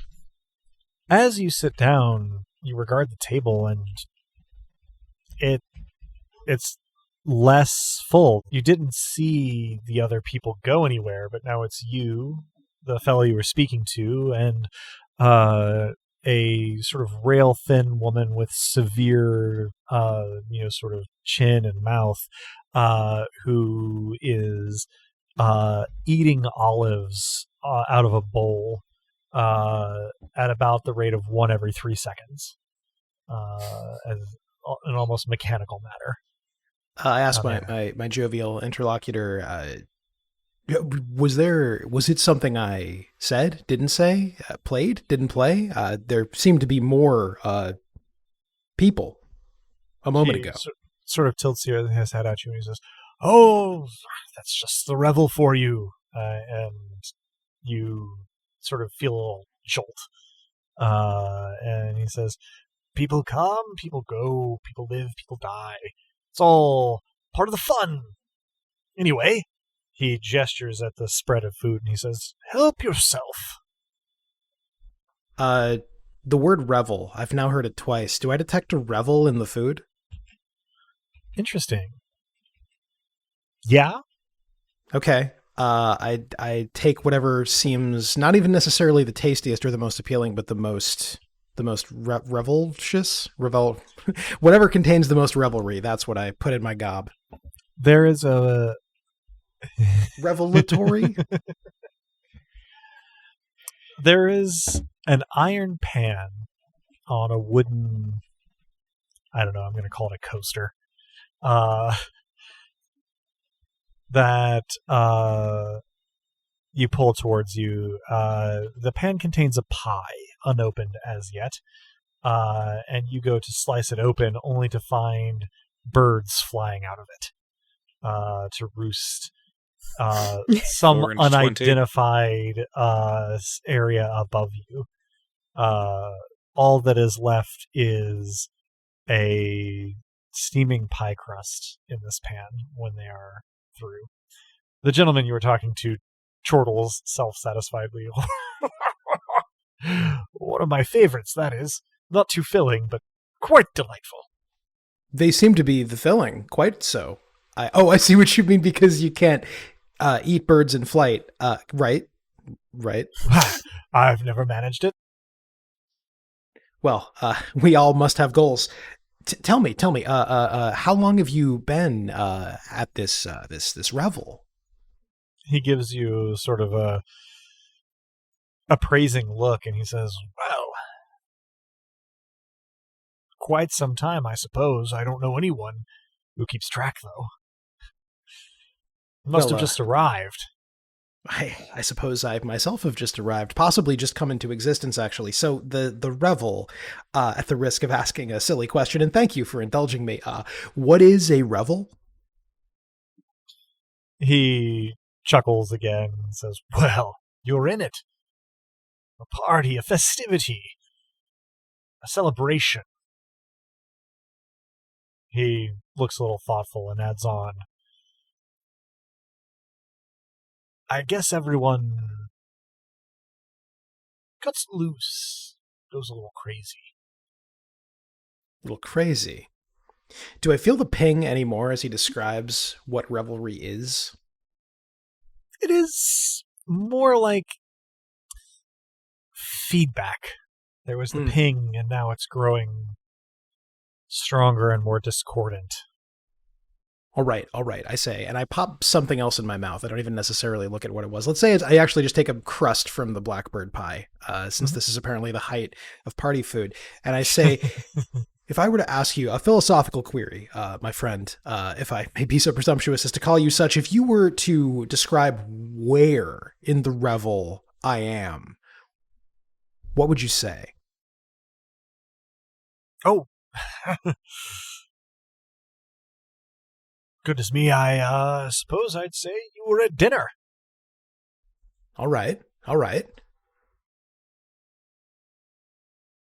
And so then there are non-dinner portions of the revel, but dinner is a key one. All right, very good. Do they all have birds? Just looking for a pattern here.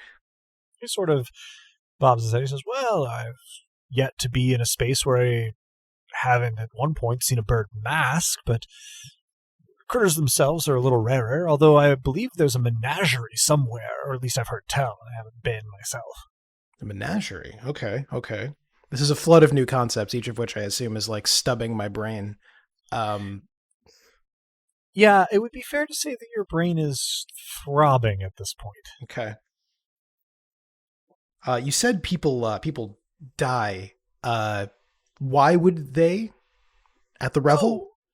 Well, he gestures around and he says, "We are all potentates here, aren't we? Jockeying for position, trying to get one up on someone else. So-and-so's aunt said something about so-and-so's mistress, and scores must be settled. You know how it is." I do, definitely. Yes. And what's interesting is that you kind of find that you do, as you say that. Yeah, no, these upper crust shindigs are always a little perilous. People are trying to get one over on each other, and, you know, conversation can be as dangerous as a duel, which sometimes break out. You must have been to one of these before. Yes. What you're saying, it's wise, if I may say so. It's actually very wise indeed. How does one avoid the danger if one is to live to revel another day? Oof. Well, if you figure that out, you let me know. I've been sitting here for a little while because most of the food here isn't poisoned. He kind of gives you a little elbow to the ribs. I pick a piece of the pie out of my teeth and surreptitiously pull it out and flick it onto the floor. Poisoned. So how should I be wary of? Let me be quite frank with you, sir. I don't know who I am, and so I don't know whose aunt I may have offended. And so I don't know who may be trying to poison me or have a particularly angry flock of birds carry me away or simply dislike my music in a way which causes me to die of embarrassment. So I would welcome any help on that score. He chuckles. He says, "Oh, of course. It's the masquerade license, you see." He doesn't explain further. Sure, of course, yeah. That's why, of course, that's certainly why. But just if I were an idiot and didn't know what that was, how would I explain it to me? He gives you sort of a frank look, and he says, "Well, you put on the mask, not so that people won't know who you are. They can figure it out, of course. The masks don't actually conceal your identity, but so that you have an excuse, right? No one can say for sure it was you. And so, if you aren't you, who are you, really?" And so the game becomes figure out who you are, figure out who your enemies are, and try to get them before they get you. It's all quite fun, I'm told, but I've been relaxing here for, I don't know, a while now. It's relatively separate from all that rigmarole. I've had quite enough excitement for a little while. Maybe I'll get back into it in a few courses. We'll see. You're not my enemy. And I don't believe so. Yeah, that's great. So if you can just sit here and eat bird pie, why would anyone, kill each other?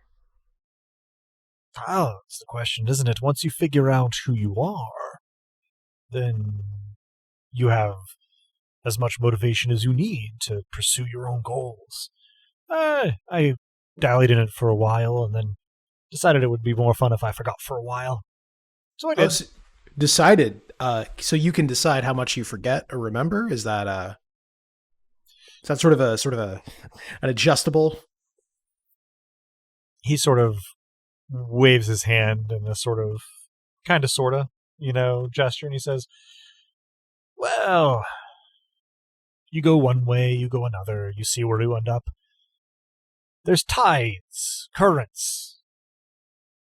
He sort of looks a little vague and then takes a big drink of something from a flagon and puts it down and says, "Look, hope you find your way around, but I'm not really ready to remember yet, so maybe you ought to move along. You're rather pushing me in that direction, aren't you? Not my intention. Hey, if anything, I hoped to rubber band myself that way and to leave you right where you are. If I am honest, envy you.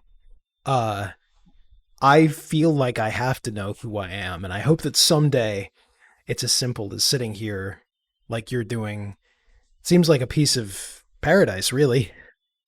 Just, well, if they ever bring any more dessert, it will be. Well, good meeting you. Which way is the dessert? Maybe I can help you with that. He waves a hand vaguely somewhere to his left and says, "Enjoy the revel, son. You know where to find me for at least a while." Yeah, thank you. And I hope you remember no more than you mean to. Right back at you. And he pulls over a trencher full of some kind of stew. I pick whichever door is most in the vague direction of the dessert, and I go that way.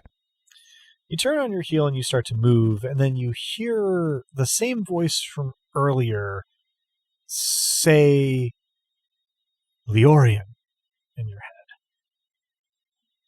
And we'll circle back to you.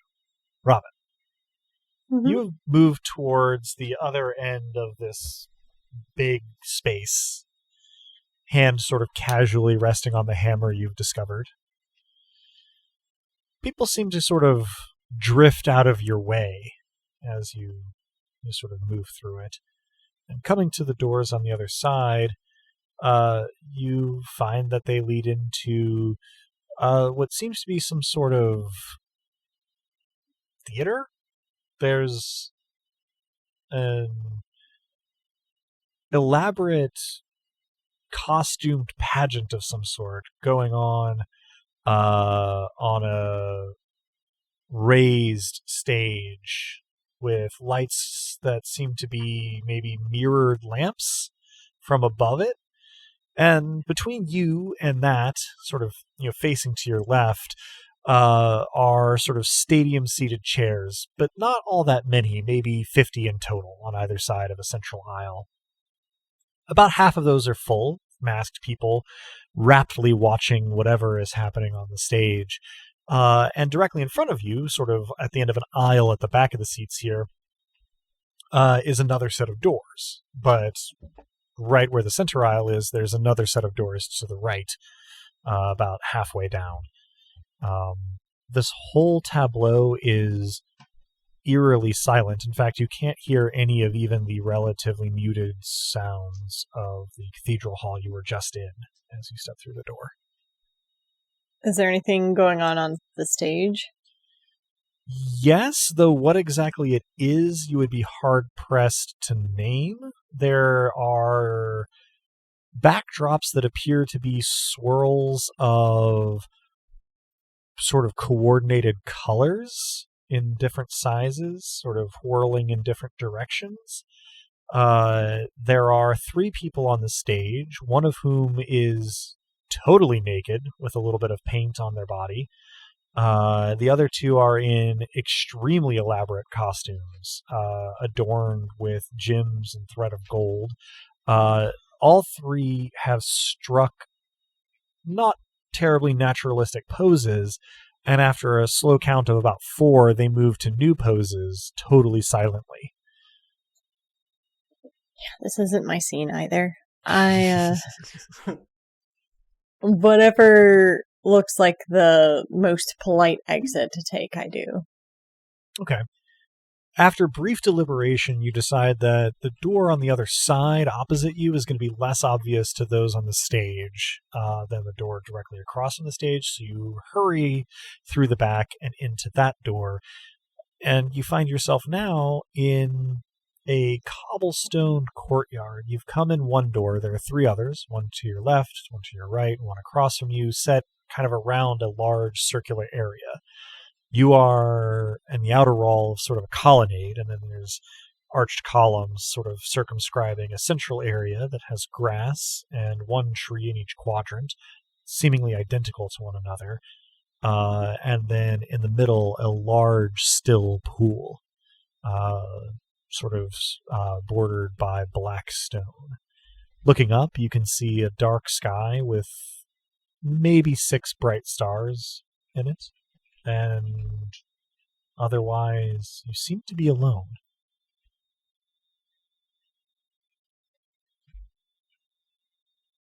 I take a moment here to just breathe some fresh air in.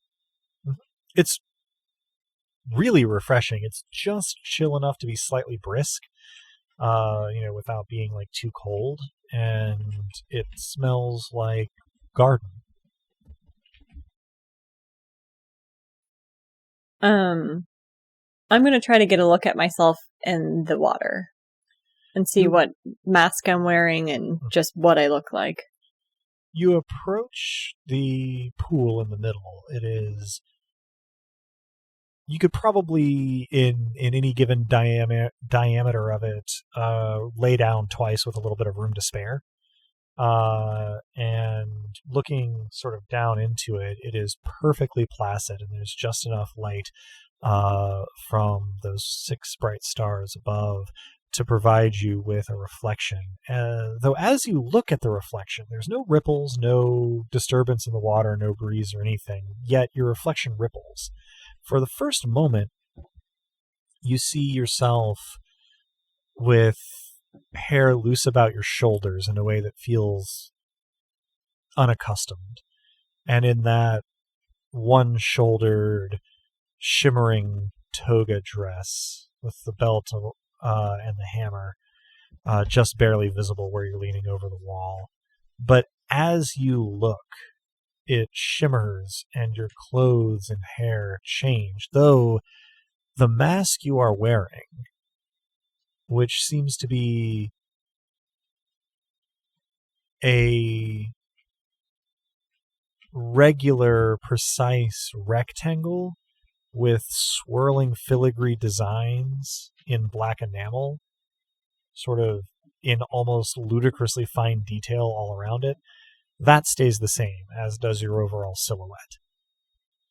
But your hair sort of arranges itself into some profusion of high braids, some decorations in them. And the dress you're wearing sort of rearranges itself into shirt and vest and some kind of apron. And you can feel more than see the bottom of it resolve into trousers. And where before you were wearing something like a sandal, now you're wearing a boot. That seems more right. Can I take off the mask? You reach up to the mask, and touching it, you don't exactly feel pain, but like there's a flash of strong sensation, and then your arms go numb and kind of fall to your sides.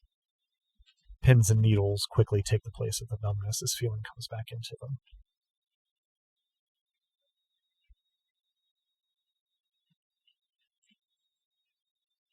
Can I... The mental image of this is hilarious. Oh, do but tell. Having realized that my arms get the sensation when I touch it, can I attempt to bump it off with my hammer? I'm just gonna end up clobbering myself. In which Lissa gets a concussion before she remembers. It's gonna be like a scraping, because there's the pointier end of it. You basically use the claws on the back of the hammer to try to pry the mask off. Now, you do get sort of your arm has fallen asleep kind of tingle in your hands where they grip the hammer, but it's not enough to make you lose your grip at this remove. And as you start to pry the mask off, you feel it pulling against your skin where it rests against it. When does Last Surprise start to play? when you mention it in the heads of all of our listeners and myself. For the rest of the week. Yeah, that too. Yeah. This is, for anybody wondering, a Persona 5 reference. So it's not budging. It's pulling out the skin. It's pulling at the skin. That sigh is very much in character. Sure. I put the hammer back. I check myself again to see if I'm in the right clothes or the wrong clothes. Still in the right clothes. The toga or my normal outfit? The ones one that felt right. Felt right. Oh, I am in the right ones. Yes. Oh, good.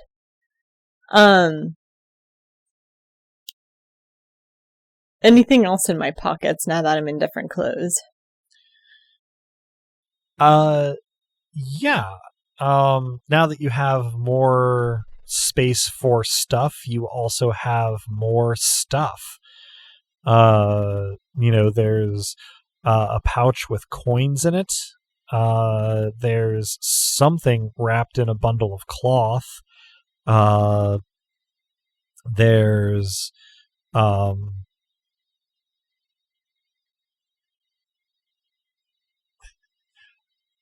number of sort of rings and bracelets in a pouch that seem kind of familiar. I'll take a peek at whatever's wrapped in the bundle of cloth, being careful after the mask experience not to let my skin necessarily touch it. Yeah, it is a sort of gnarled wood object that kind of looks like a bearded face with a expression halfway between vacant and disapproving. Oh, that's weird. I wrap it back up. It makes me feel uncomfy. Yeah. I toss a coin into the well and wish that someone would tell me who I am. All right. Ramnet. Yes. Rotate back to you. You have, since last we saw you,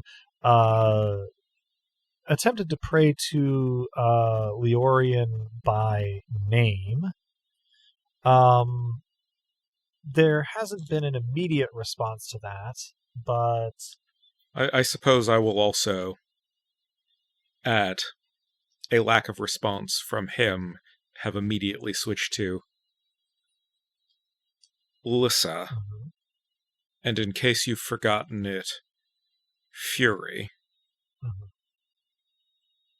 And again, like within the space of a moment after that, nothing immediately comes back to you. Though Okay. We'll certainly follow up. Then I'd like to invoke my gift. Okay. That most reinvented of gifts. Indeed. And what are you attempting to divine with it? I would like to know specifically how to end the illusion, enforcing the party rather than committing any murder of revelry itself.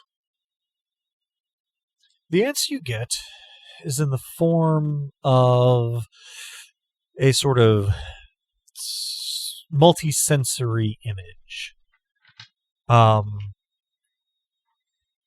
You see, it's not in motion, but you can see, hear, smell, feel, to the degree that it applies taste, this chamber. It is lit by one candle on a bedside table. The bed itself is very large, canopied, richly appointed. You can just perceive the room itself, its space, its furniture. It's very quiet. Someone or something is in the bed, and there's sort of a low humming sound. You're not sure exactly if all you need to do is make it to that chamber or do something when you get there. But that chamber is definitely the key here. I will project this image as a prayer to both of my friends. Very well. Get there. And have you... Rather, both of my friends who are here. Sure. Have you moved from the initial gallery you were dancing in since... I moved from the dancing one to a food one. Right. At this point, I would move toward one that seems less revel. Okay. You do notice, as you start to sort of scout your options here, there are 2 doors you didn't come in through in the space that you're in, and when you look at them, you can perceive that there is a space behind them, but it's more like looking at a heat haze. You can't... Something is preventing you from telling where you would go next if you went through either door. How does everything look through World Walker?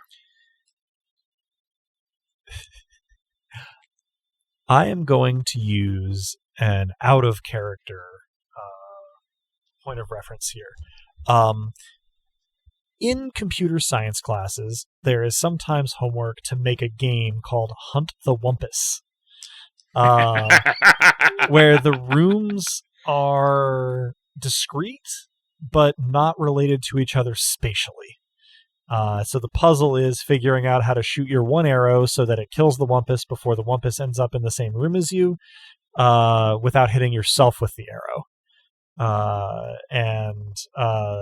So you have X number of rooms, but they can be connected to each other kind of any which way. And your job is to sort of figure out how they are connected, sort of extra spatially. That's kind of the impression that you get from World Walker. It's sort of a snarled knot. Any one door could lead to any other room. Going through it one way is not the same as going through it the other way. And the other thing that you get is the impression that there are potentially hundreds or even thousands of rooms. Interestingly, none of these pathways seem to lead outside of the revel.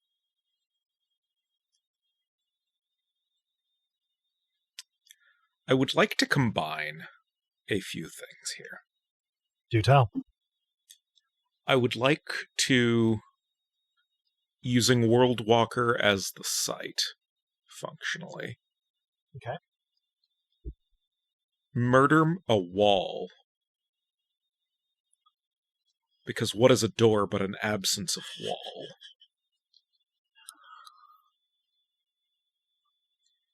And since I am in finery, I would like to imagine or assume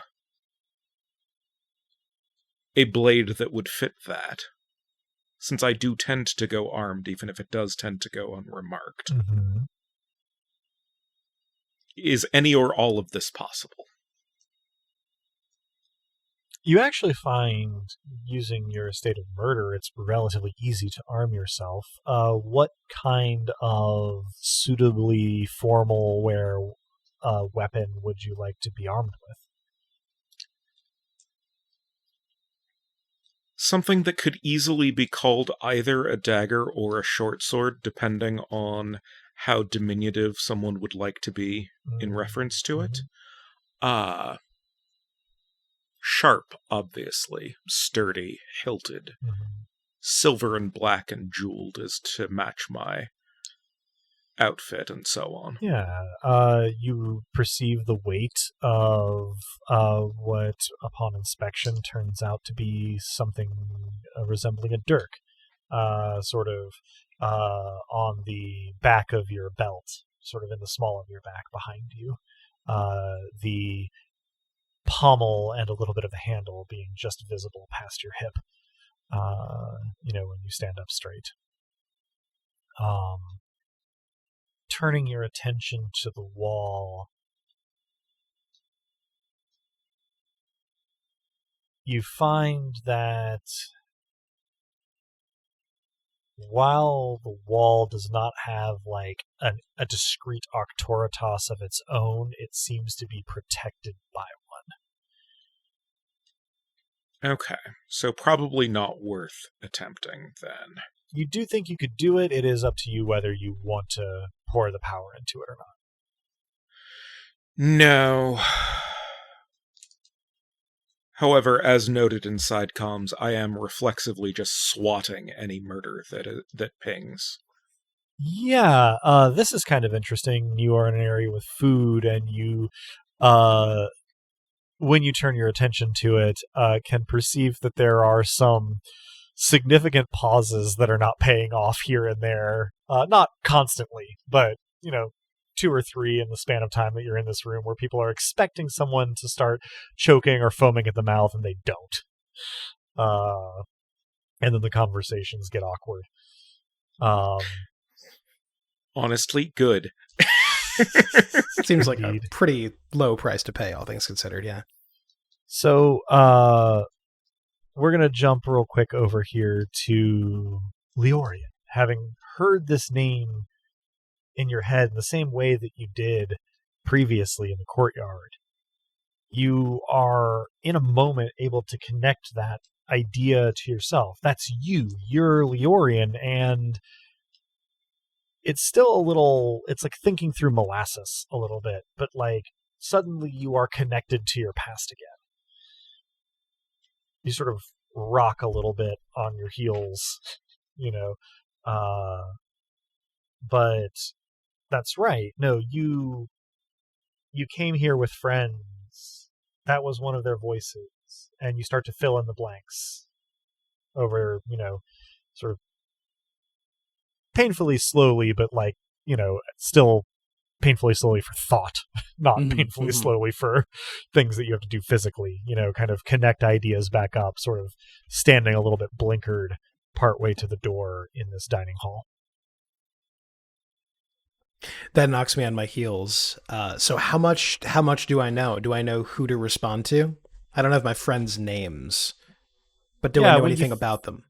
When you think about it, you can retrieve that information, kind of sequentially, piece by piece, put it back together.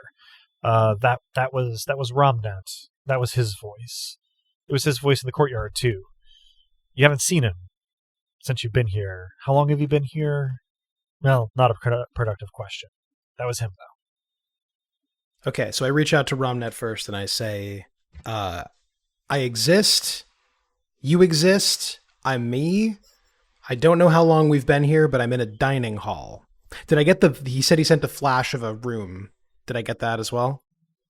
We'll make that something that you get while you are saying. Okay, that's fine. Just sync up the timelines. Yeah. Absolutely, yeah. Oh, good. I was beginning to get worried. We're in a place that is equal parts maze and fuckery. Just to keep things from getting too far adrift, we're going to jump over and loop in. Robin, here you are sort of straightening from this, reflecting pool and, sort of firming up, your appearance, intent. You've thrown a coin in, to the pool when you hear the name Lissa, in your head. And this sort of completes a circuit where you're like, link that up with the appearance you saw, the hammer, the jewelry, and then everything else kind of follows in a dominoes cascade. Again, slow for thought, but, it's all there. And you, after, a couple of moments of sort of sorting through your thoughts, are like, that was Ramnet's voice. That's right, you came here with him and with Leorian, and you haven't seen them. I tip the pool.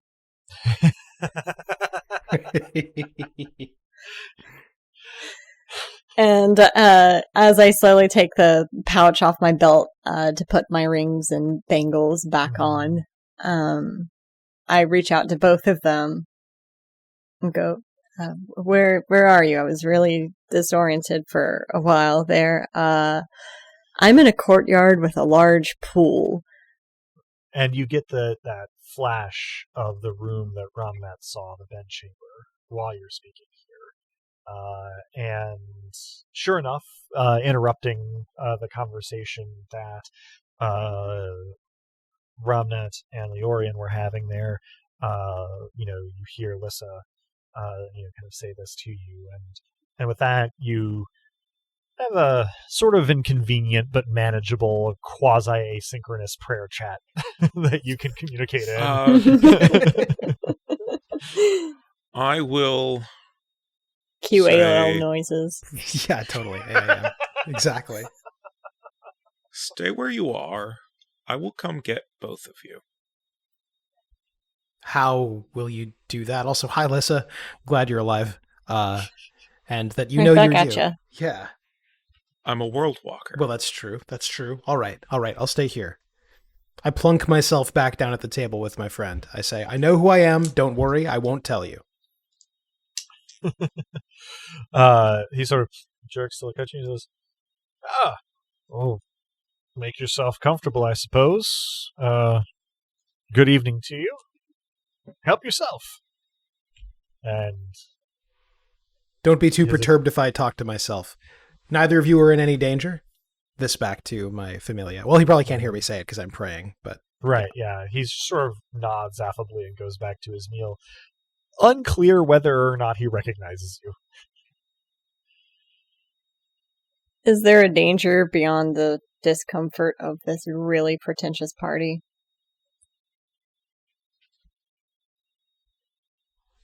Well, I have reason to believe that Ramnet's area of expertise is one of the major pastimes here.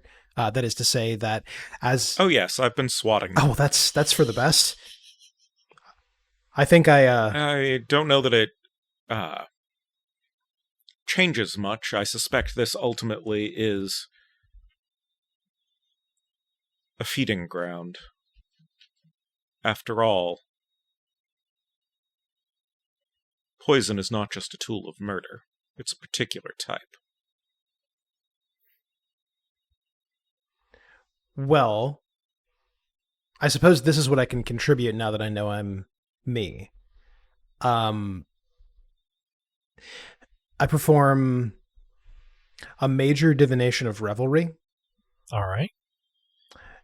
And what I ask is, how does this revel end? All right. So that is going to be 2 domain miracle points for the level 5 miracle. Mm-hmm. And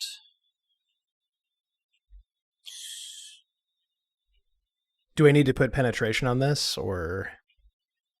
No. Okay. No, nothing opposes your effort to find this information. You ask, how does this revel end? And you get a very brief, not so much like it would be more like a slideshow than video, I guess. If we're talking the original 12 modern Monkeys, media. not the Terry Gilliam one. Sure. And you see first kind of the revel more or less as it is. You see again the chamber that you saw thanks to Ramnet. Then you see a large, seemingly unopenable iron gate. And then you see that gate gone, and sort of a hazy red-orange light streaming in from beyond it. Surprisingly quiet ambulance there, so... Yeah. And I think that's where the slideshow there ends. Okay. So to speak. Yeah, I convey all of that to the group, and I say, I mean, we may know enough that we could furiously murder this party. Yeah, the first step will be finding each other. I hate this so much. So Like I said, yeah, stay put. let's I'll come to let's you. stay put. I can confirm the everyone murdering everyone thing, and I have reason to believe that some but not all of the food is poisoned. Some of it's just full of birds. Birds, you say? Yeah. I got the sense that it was a pun, but at the time I don't think I knew what a pun was. All right. I don't think I want to eat anything here. I will just hang out in this courtyard. I'm alone here for now. It's perfect. All right. I'll stay put. You stay put. Romnet, tell me if I can help you. I suppose there's things I can know. It's a party.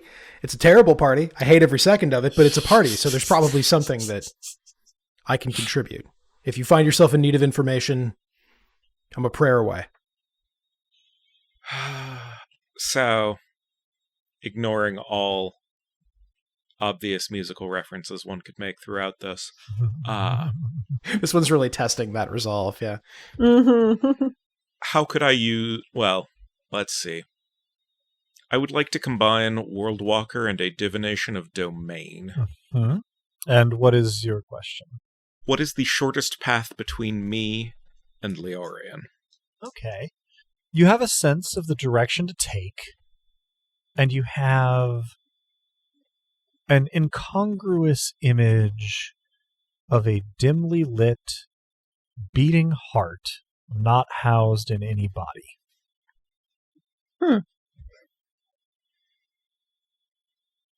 That's only moderately disconcerting. Sorry, you said I had an image of the path I must take? You had a sense of a direction to go, Okay. and you had an image of a disembodied beating heart.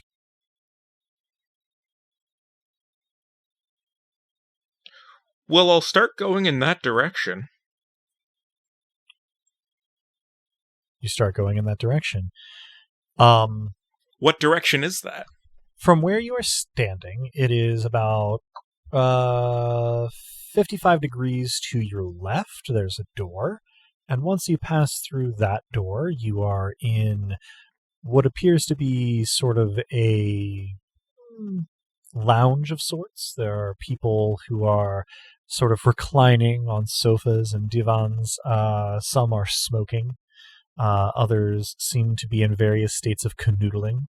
The light is dim and sort of red tinted, but you immediately have an updated bearing. Now the direction to take is about 70 degrees to your right. Sure enough, there's a door there. If you continue to follow, you will pass through a variety of sort of opulent chambers devoted to different types of diversion, until you find yourself in what appears to be an entry hall of sorts. It is mostly gray stone. It is very large. There is a door across from you and a larger door to your right leading to the interior. To your left is a large iron gate, welded shut, that does not appear as a path to World Walker. Huh. The direction sense leads you to the door to your right, further into the building. I will sort of, if I can, mentally mark this. You are at least sure that you could use a similar trick of World Walker and Divination to get back here in a pinch. Cool. Passing through the door indicated by your current miracle, you find yourself passing through one more room and then into a very large dining space that seems to just have a ceiling made of darkness. Lot of round tables with white tablecloths, and there is no further guidance. Is there any power I can draw to myself from that darkness? It's frustrating. That darkness isn't really there. It's an illusion. I mean, sure, but I would imagine that the illusion of darkness offers at least a nod to darkness, as it were. You could affect it, but you can't draw any power from it. Okay.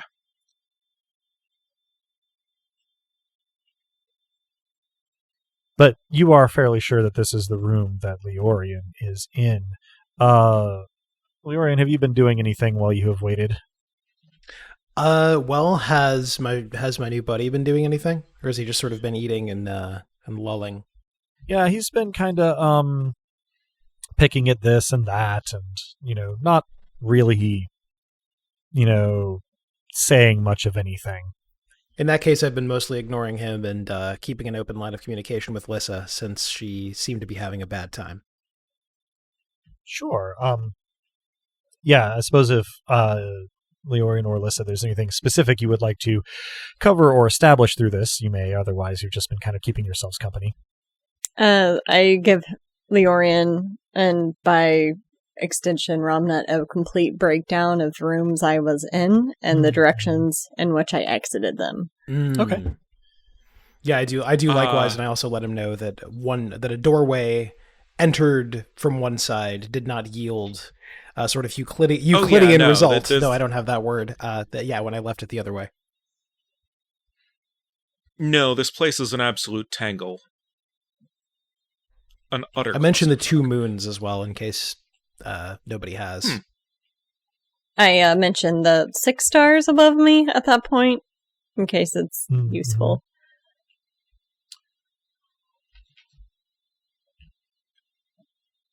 When I get to the room in which I know Leorian to be, I ask that he raise his right arm and wave it. I do so enthusiastically. You are certainly the only person doing anything like that. And he's pretty distant in this large room, but you do spot him. Okay. And can move over toward him. I do. And in short order, the 2 of you are reunited. I know you're not much of a hugger, but I'm not generally opposed to hugs. Most people just don't really enjoy hugging murder. Call me an exception. I give Romnut the enormous hug. I happily reciprocate. Hugs are given. The 2 of you are together. And all that remains is to find Lissa. We iterate toward Lissa. We do. Yeah.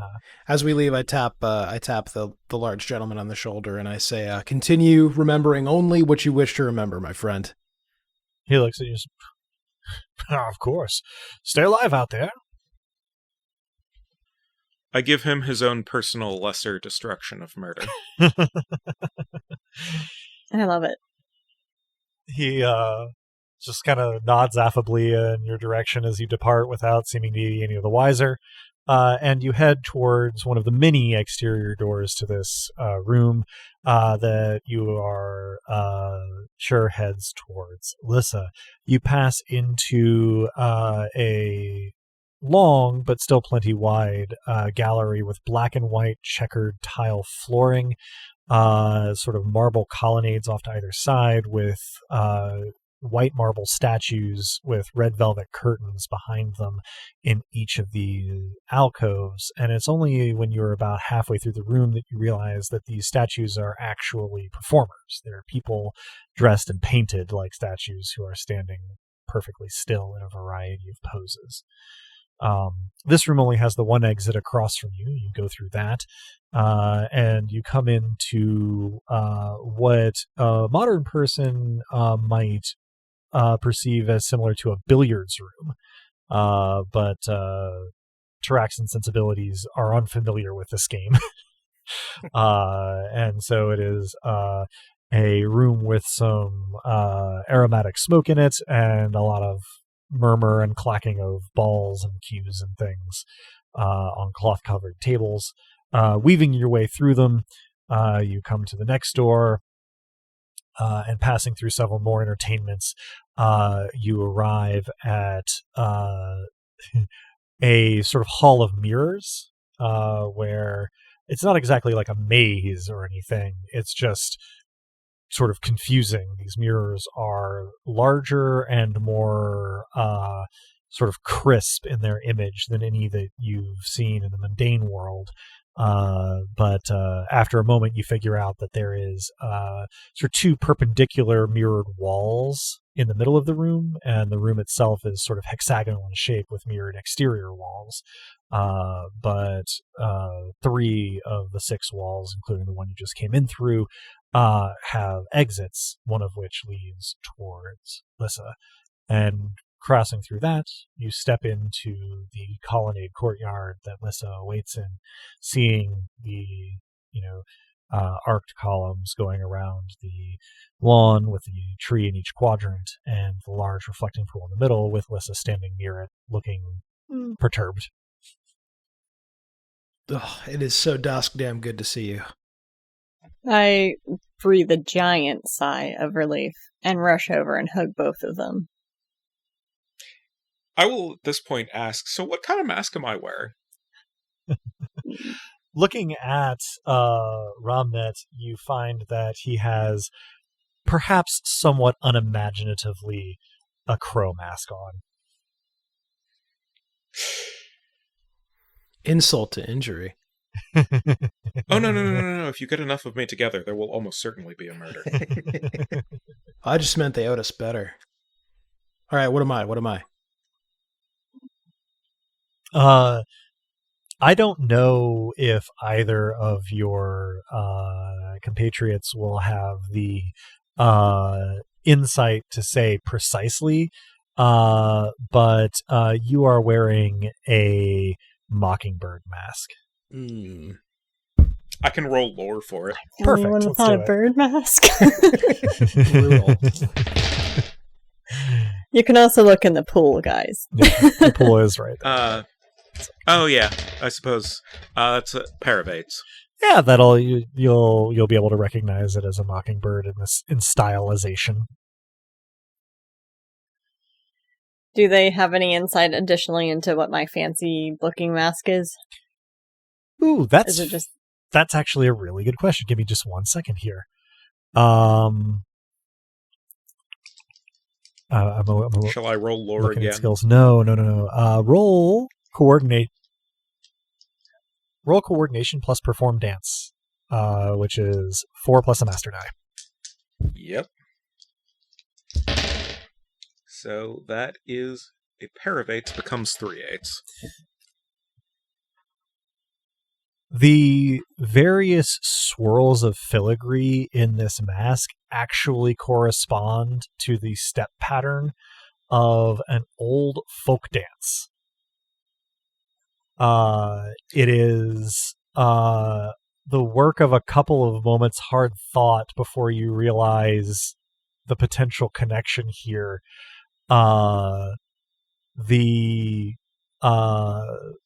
sort of traditional name of the accompaniment to this dance is called hammers and anvils, as it is a very percussive sound.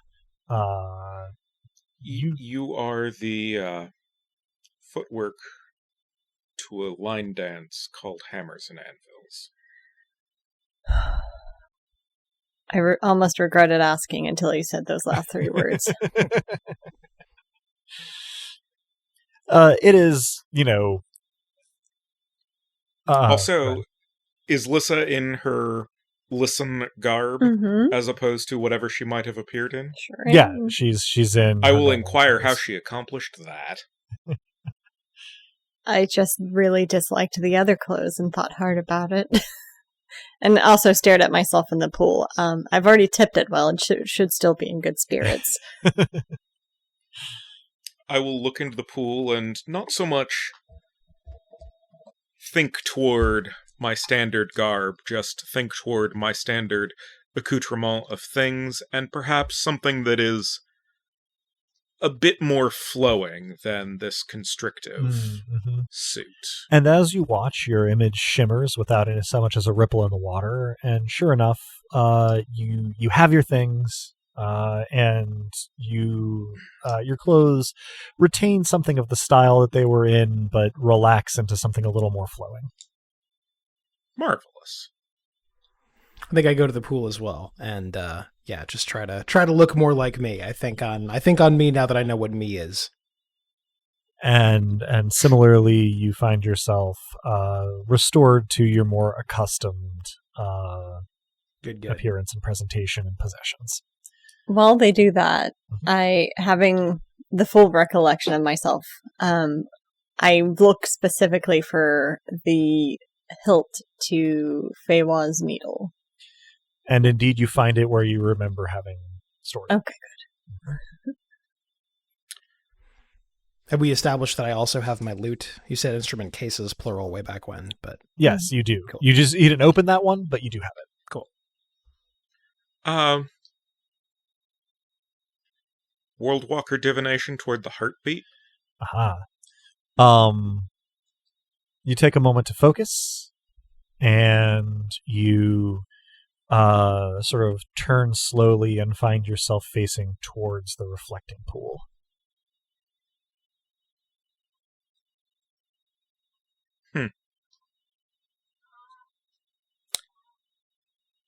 Fancy a dip.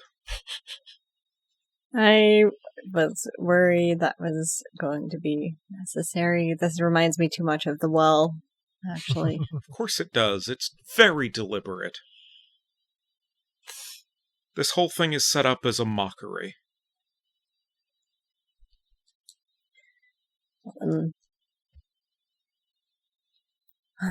Let's go deliver the punchline.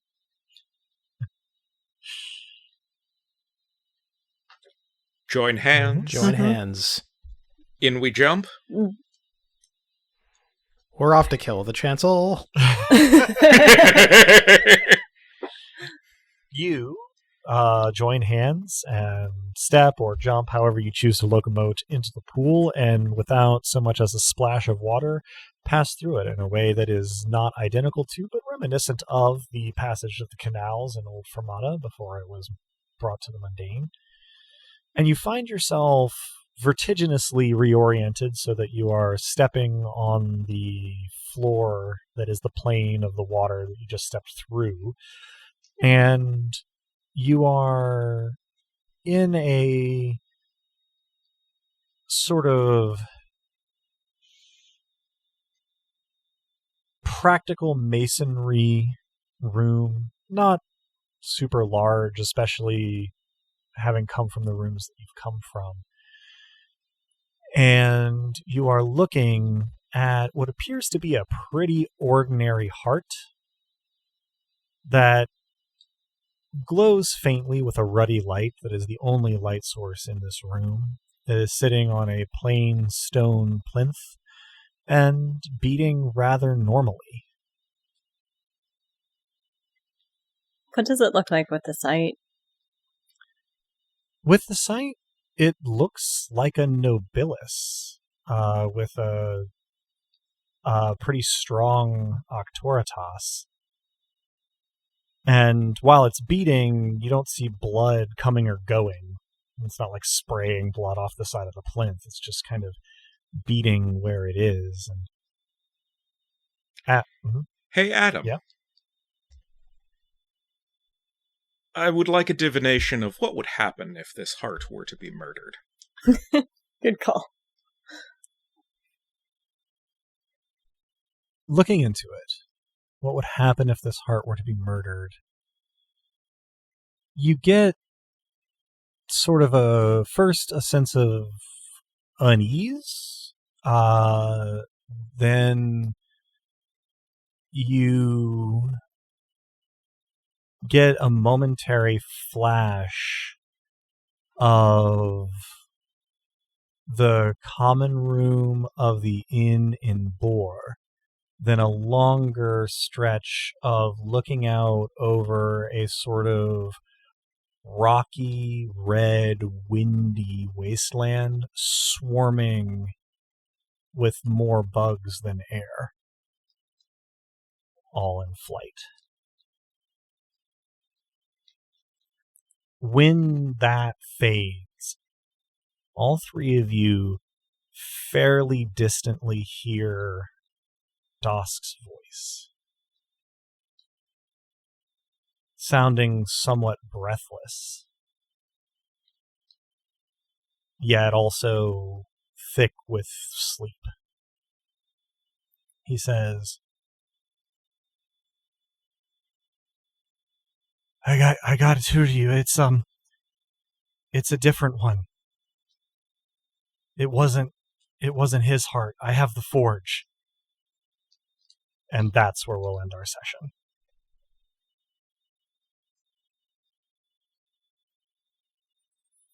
Mm-hmm. So, everyone can have one mortal experience point. Me remembering to do this is the result of me bolding the XP award part of the episode order that I look at during every episode and increasing its font size from 12 to 20. I am not qualified to grant experience points, but I hereby grant you a GM experience point for remembering anyway. Yeah. Why, thank you. You may spend it as you choose. It's bold and in size 20 font. There it goes. That's it.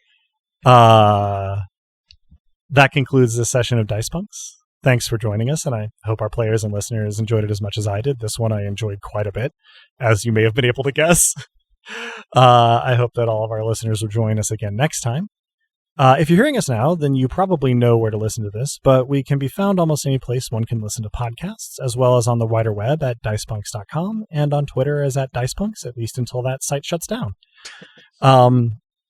With that, I think we're ready to say farewell, so say goodbye to the kind folks at home, players. Thanks for listening. If the party sucks, and sometimes the party will suck, find your friends, and then find the way the fuck out.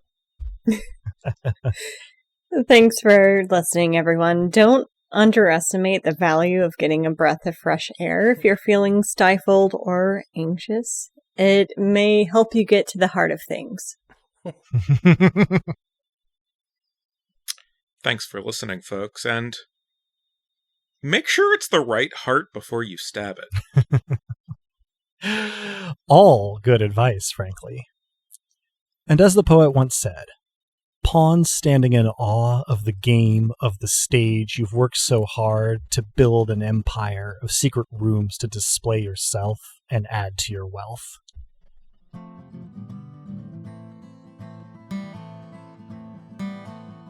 Thank you for tuning in, dear listeners, and stick around through the Advent stuff for Leorian's lore. The songs in this episode, Theme of the Dice Punks, and its acoustic version were written and recorded by the Viscount of Tempo and his element, Drew. Cover art and editing were done by Joanne, who's appeared on the podcast now and again. Check out her work around the internet, where she goes by Anything Sows. Site design and graphics for dicepunks.com are by Robin, the player behind Lissa and Mavia, the Nobilis of Fury and Madness. Rain and the one-roll engine it runs on were created by Greg Stolze, whose work can be found in a lot of places, but you can check out gregstolze.com. Nobilis was created by Jenna Caterin Moran and can be found alongside much of her other work, both in and out of tabletop role-playing, at afarinsunlessland.wordpress.com. Links to both systems and authors can be found on the Punk Grimoire section of our website, dicepunks.com. Thanks so much for listening. If you liked what you heard, well, that's a reward enough on its own, but if you're so inclined, you can help us out by rating and reviewing us wherever you listen to us, telling your friends who you think would like us to give us a listen, and even heading over to our Patreon at patreon.com/dicepunks. We have fun rewards available to backers, including a patron-only Discord and access to the Dice Peaks After Show for episodes 1 and following. Regardless, we hope you'll tune in again, and until then, remember, subtlety is for cowards.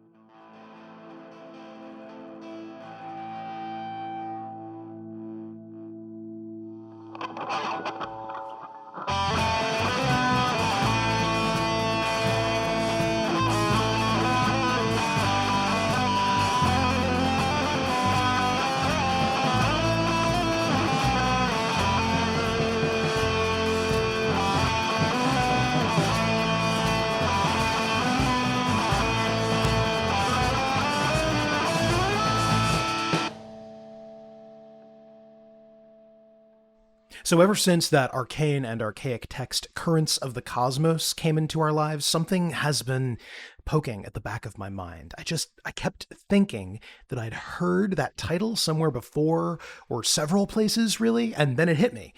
There's a text about maritime trading in Keaton Bay called Currents of Calmus, But that wasn't it. There's a dish they serve in Nema made with a strange berry called currents of the cosmos, spelled differently, you understand. But no, it was simpler than that. The book, with its proper title, was simply something I'd heard Dosk speak about.